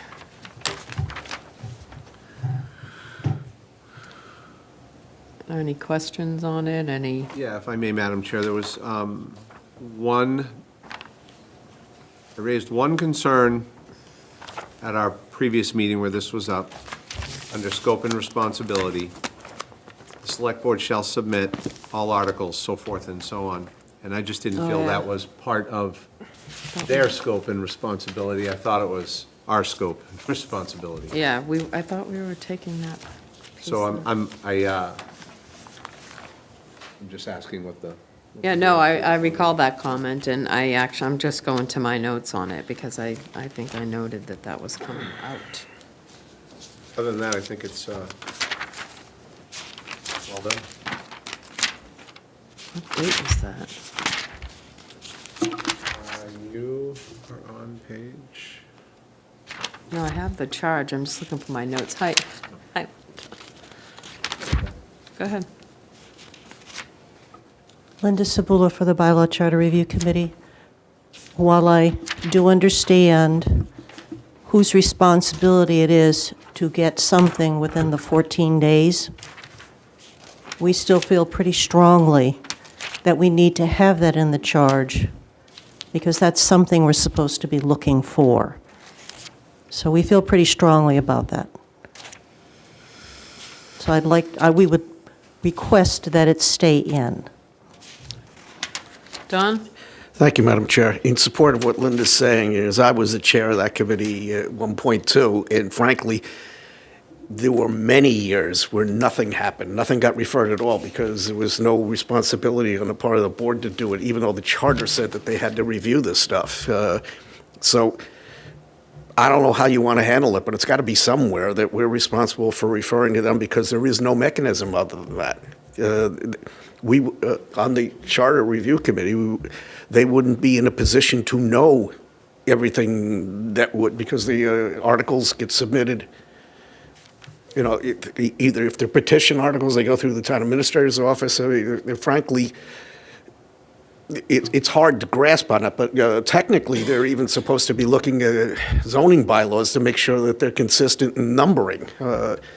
So if they don't get the stuff within the referral period, you're just sitting there waiting. And I know many years I actually asked in March, bi-weekly, when are we going to get this? When are we going to get this? So somewhere, somebody's got to be responsible in writing. I don't argue any of that.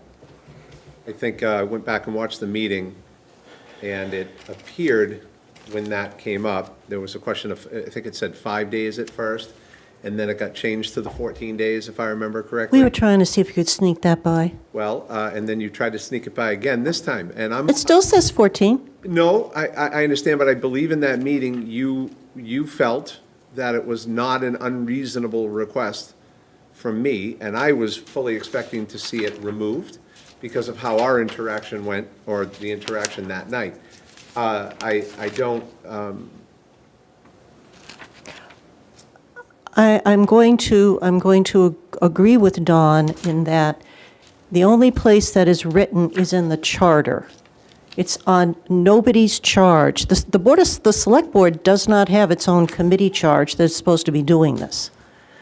So, yeah, on reflection, I'd like it to stay in there. And quite frankly, if we see a better production by day 14, we could consider taking it out because we are following the rules, but we would like to keep it in there. Can you read again the sentence that we're talking Sure. about?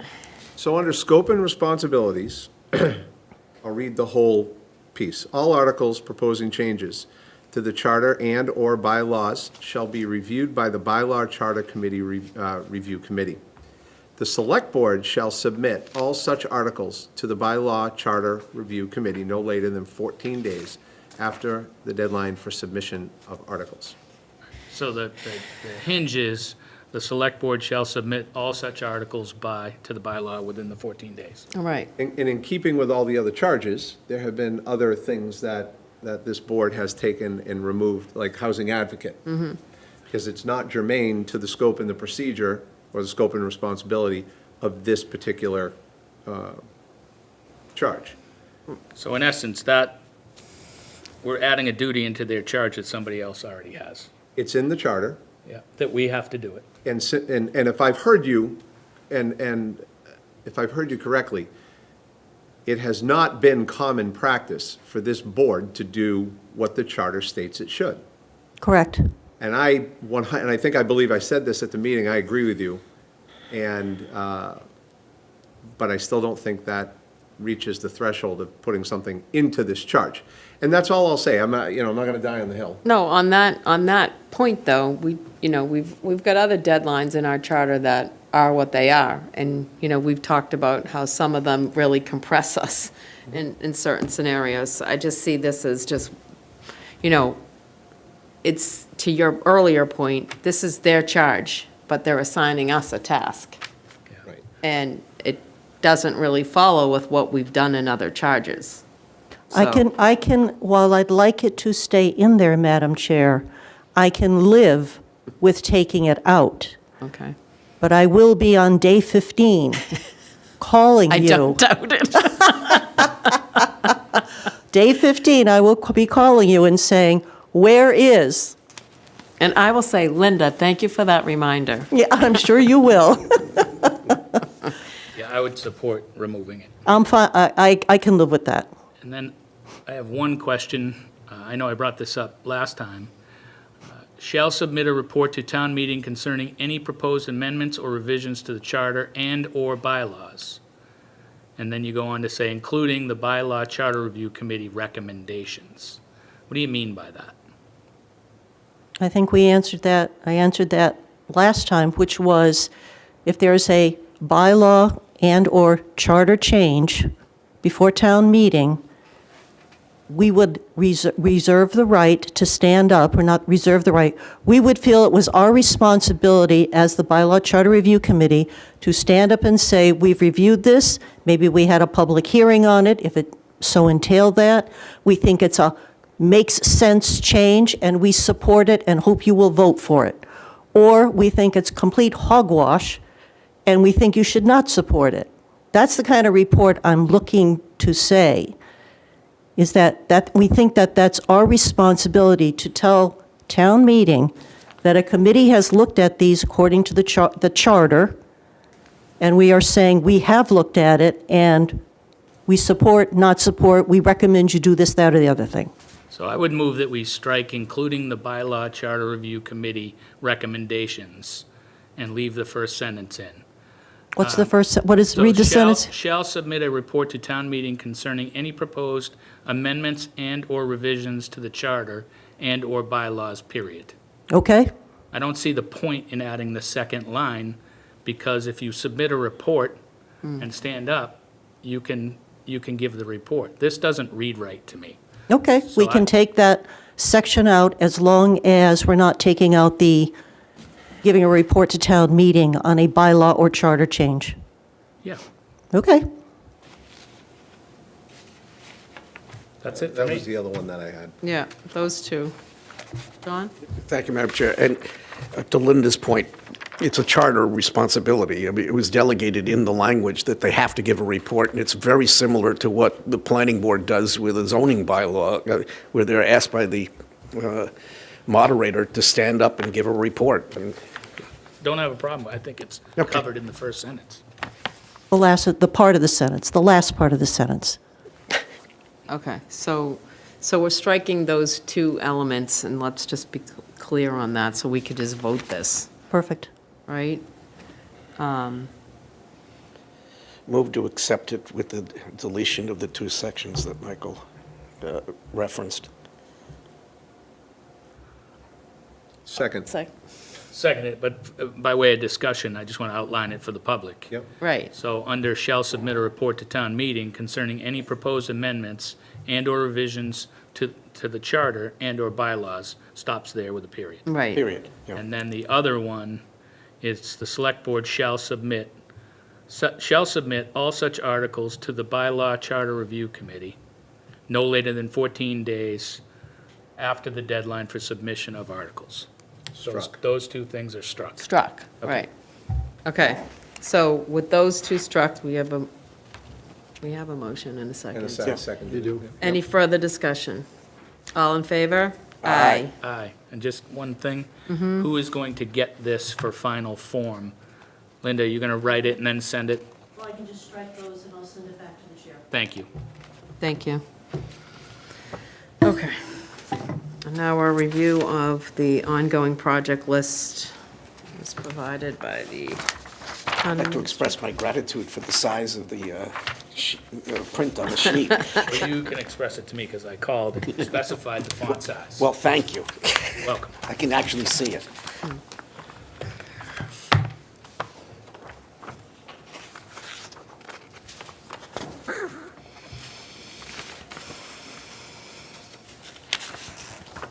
You want to go through?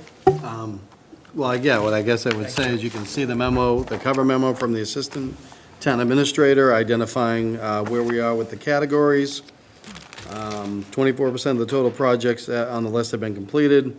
52 are in various stages of completion, and only 24% await initiation. Since that memo was generated, there have been some minor updates. So I think we're working off of the same list. If you look on the first page under hearing room, under Channel 18 equipment, the initiation was done, and there is a new camera, if I'm saying that correctly, on Channel 18 equipment line. So complete? No, there will be in process. Okay. What's the Okay. reference to new camera? So, excuse me, sorry, I don't know that be an audience member.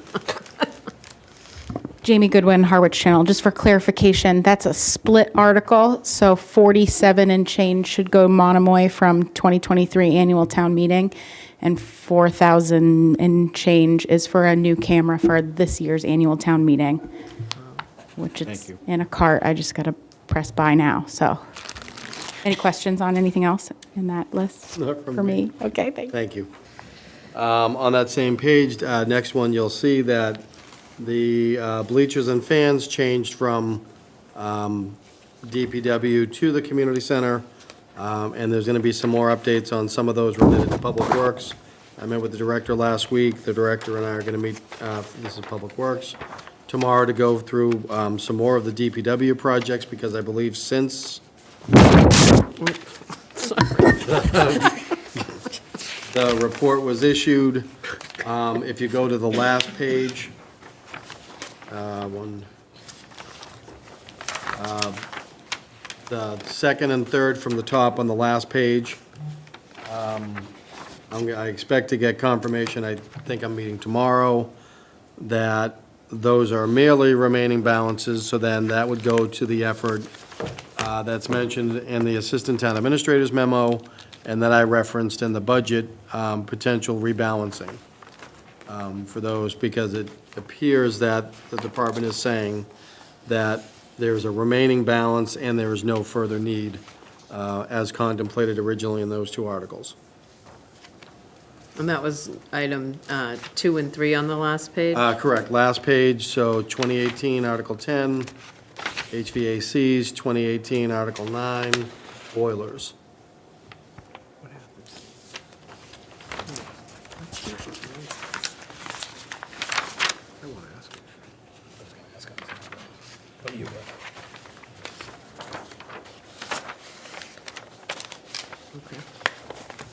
Julie, Okay. What? if I may? Yeah. Third page, 2023, vehicle replacements, 2 MSW trailers, 2 dumps. Initial appropriation, $515,000, spent $310,000. And that, Joe, falls into my question overall about remaining balance, 11 projects. When will the board take a look at reappropriation, I think is the way we've discussed it. Yeah, so that's what I mentioned by rebalancing, reappropriation. That's part of the all other funds available, and we're actively going through that. So something like that, we're going to be aware of the article, we're going to read the original motion, we're going to work with council to see what language change needs to be put in for it to be rebalanced. Okay. Back to my comment about a procurement team rather than a procurement person or two. I'm going to be reluctant to vote on some departments' asks this year based on having 22 waiting to be initiated. So can we get some sort of explanation at some point beyond what we just got with one correction on why, and a lot of them happen to be one department?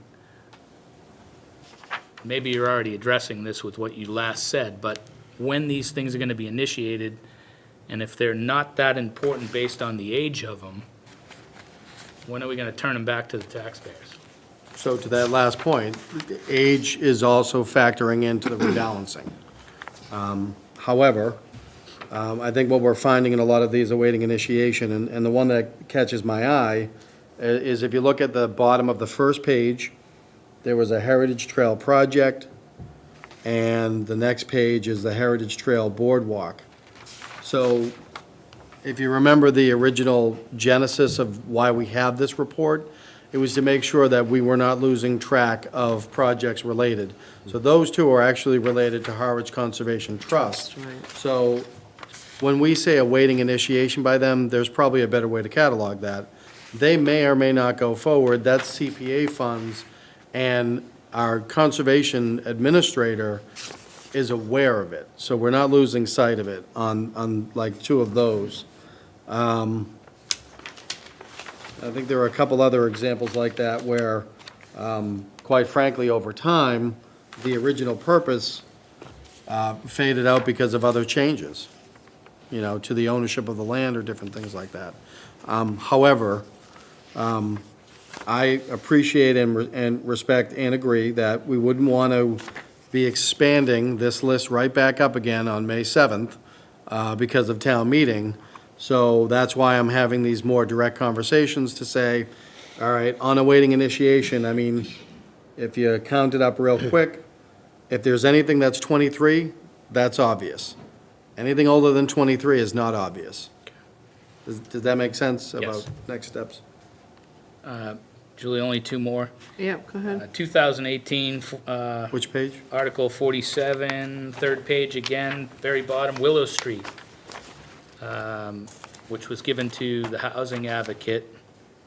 Are we anticipating any article on town meeting floor for this? Willow Street's been going on as long as I've been on the board. Longer than that. It would be nice to Yeah. to finish this one eventually.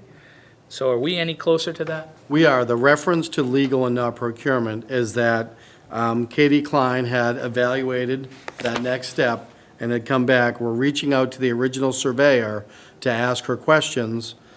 We believe if the answer is straightforward, the process is done.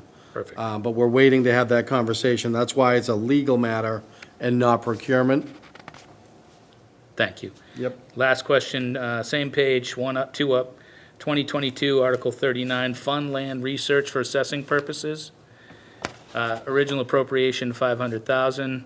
Balance, 406,400. I'm not advocating for getting rid of that. I'm advocating for using it. But I would like to get, as part of the motion, when we hired PK, I believe it was, or some acronym, i.e. Gale, when we hired that company to do the research, which I believe is the only thing that's been done with that money, we asked for quarterly updates as part of the motion. Yep. I'd like to understand how we spent $93,600 when a few weeks of her work was being used to certify the tax rate. I haven't seen anything, so I would love to see how we spent $93,600, what's been done, and verify that none of that money was used for that second contract for tax rate certification. That's all I have. Megan and yourself have done a great job.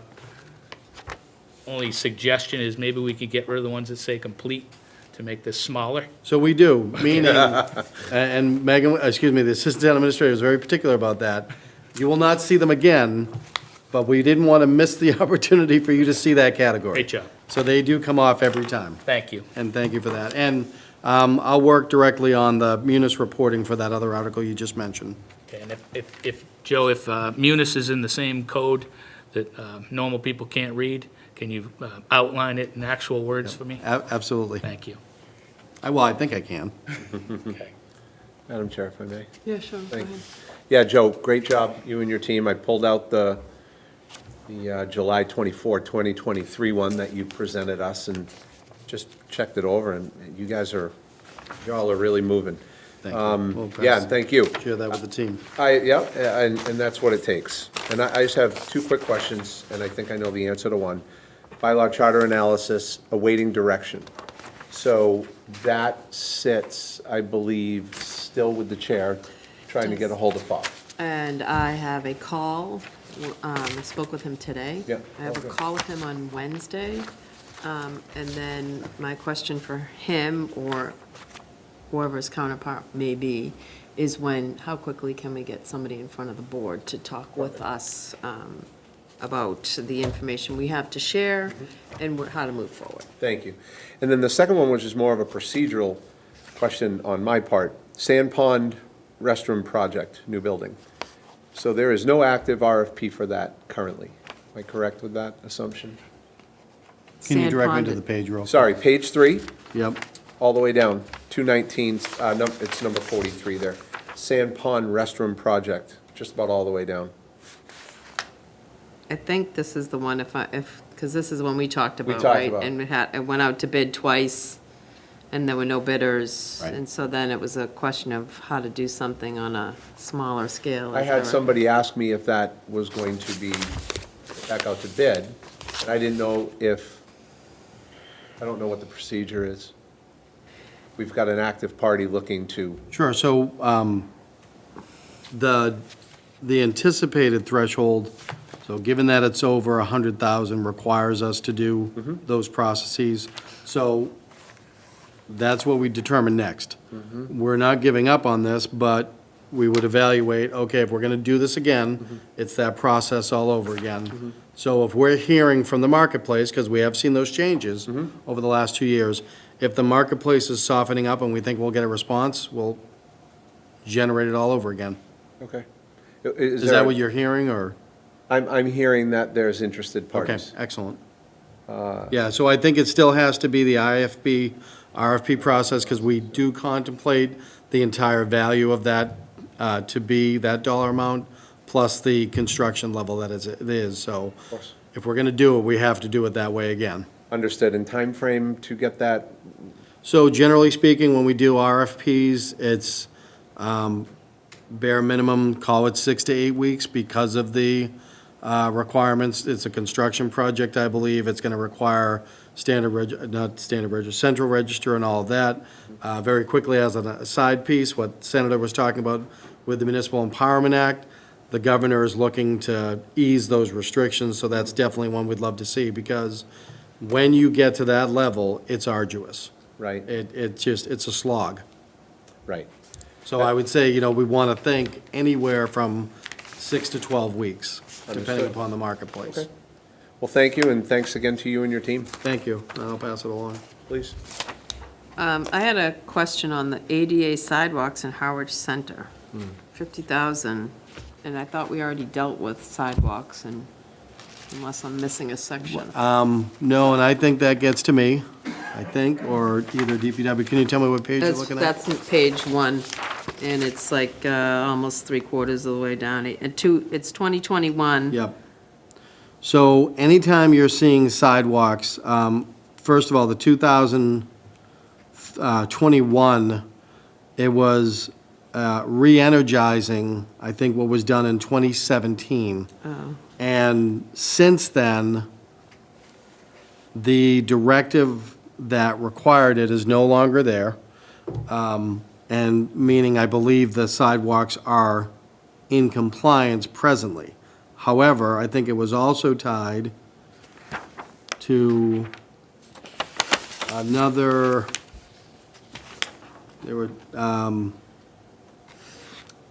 oh yeah, right above it, sorry, 2019, Article 11, Harwich Center ADA sidewalk project. Right, and So then the that money Brooks. was insufficient. Yeah. We supplanted it, so those, I would argue that those two should be combined because they are one and the Oh, same. okay. However, Yeah. that was also part of another sidewalk project that we inherited that was, if I remember correctly, it was an effort to go center, through the center to the center. A sidewalk project that would go up Oak Street, continue on Main Street, and go down Sisson. From the elementary. Oh, yeah, from the elementary school, right? Correct. Yeah. And so I think, going back to the earlier discussions, those, I think, are ripe for rebalancing and for a public works type project, so to speak, roadway or whatever. But want to make sure that all the facts that I just presented are accurate. And then tying in with that, the Brooks Library sidewalk repair, that, so if it's for the benefit of the library is not under our procurement jurisdiction, but it's also not something that falls directly to libraries to build sidewalks. So that's one of the topics that we're talking about, to find out where are we with that? Is that still true balance, and do you need anything else? Okay. I thought that some of that improvement in Howard Center was part of that complete streets or smart streets. It was tied to the school, but. It was, and then that was the initiator, I think. That's Yeah. where, that was the progenitor of all this. But then when it came time for the state to evaluate it, school administration had changed over. Oh. And there was a different mindset, they weren't too keen on that. But I think more than that, it was not included on the TIP project that the state was doing. Okay. If you remember, we get the bike lanes, Yeah. and I think that's really where that ended up. Okay. Thanks. That's the only questions I had. Don, did you have any I questions? have none, but thank you for doing this, and thank you, Michael, for being able to be seen. Let's see. So now contracts. So yes, this is a big one, as talked about before.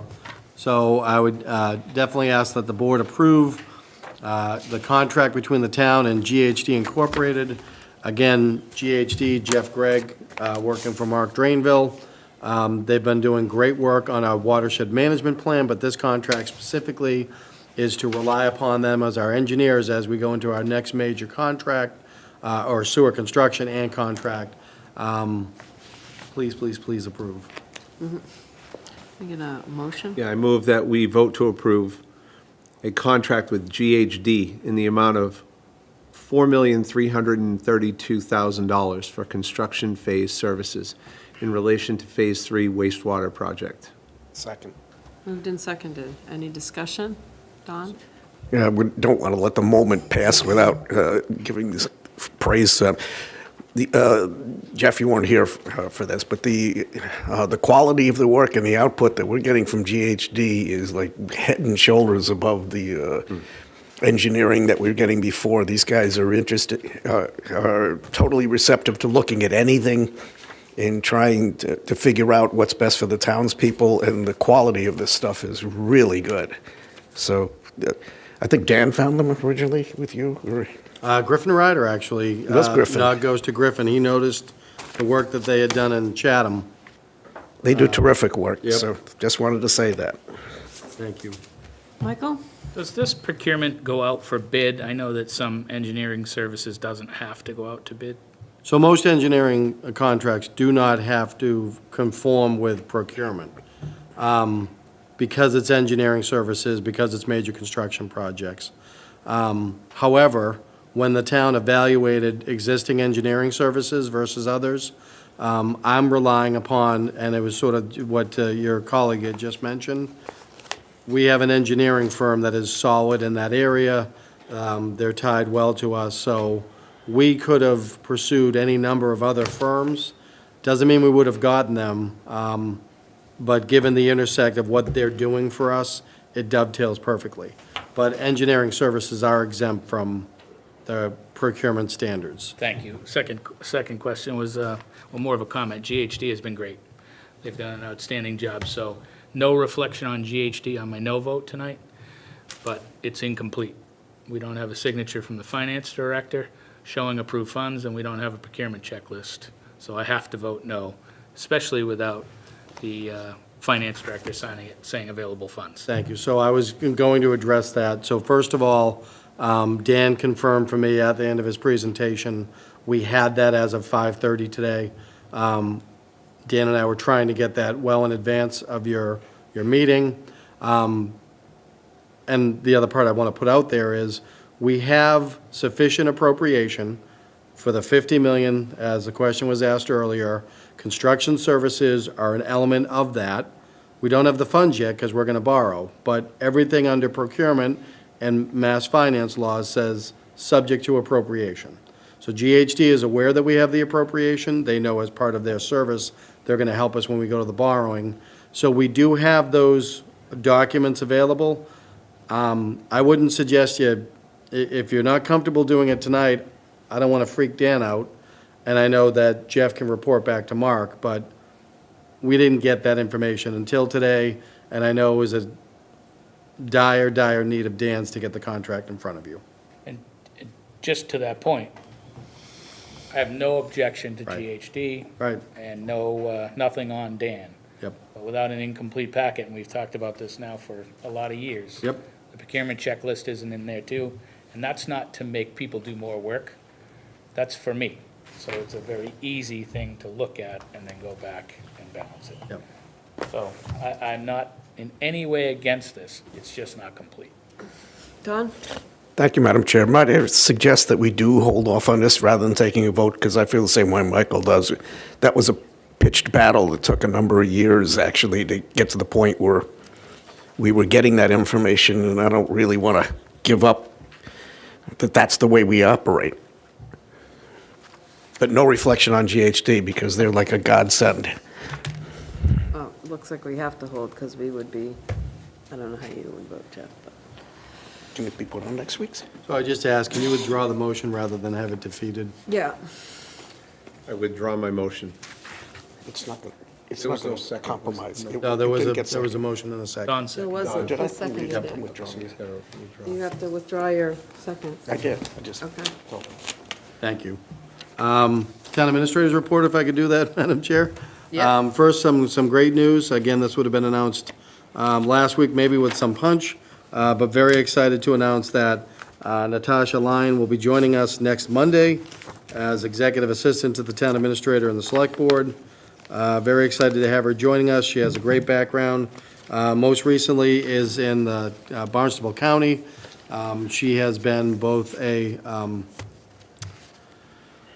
not a law enforcement guard, I'm trying to say the fancy way for prison guard without calling her a prison guard, but a guard in the correctional system for facilities. Barnstable County, who then moved into civil processing, so she's got a great background, legal and certainly for procurement and things like that, so we're really excited to have Natasha joining the team next week. Right. And also wanted to announce that we have a contract with Duffy Health Center. You may recall the funds that are available. So we're very excited to partner with Duffy Health Center and what they're going to be working on. This is $10,000 out of the 35 that was available. They're going to create and support a recovery build alternative peer group, which is just sorely needed in these times, and we're excited to be able to use those funds and to partner with Duffy Health Center. And that would conclude my TA's report. Thank you. Select Board report, Don? I have nothing.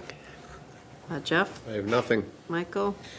Just wanted to reiterate to Joe to pass along to Dan that tonight not being, No, absolutely, I want them to be clear that absolutely. I'm very happy Yep, with no, you you. made it clear, and that's no problem for messaging. And then I have a few requests. I'd like to request that the board be given on paper that size with that font, the updated tax lien list. So wherever we are, as accurate as to wherever we are, an updated tax lien list for the board members in large font. On 11 by 17, correct? Please. And then I'd like to request, Julie, Madam Chair, update on 204 Sisson Road, including programs and procurement.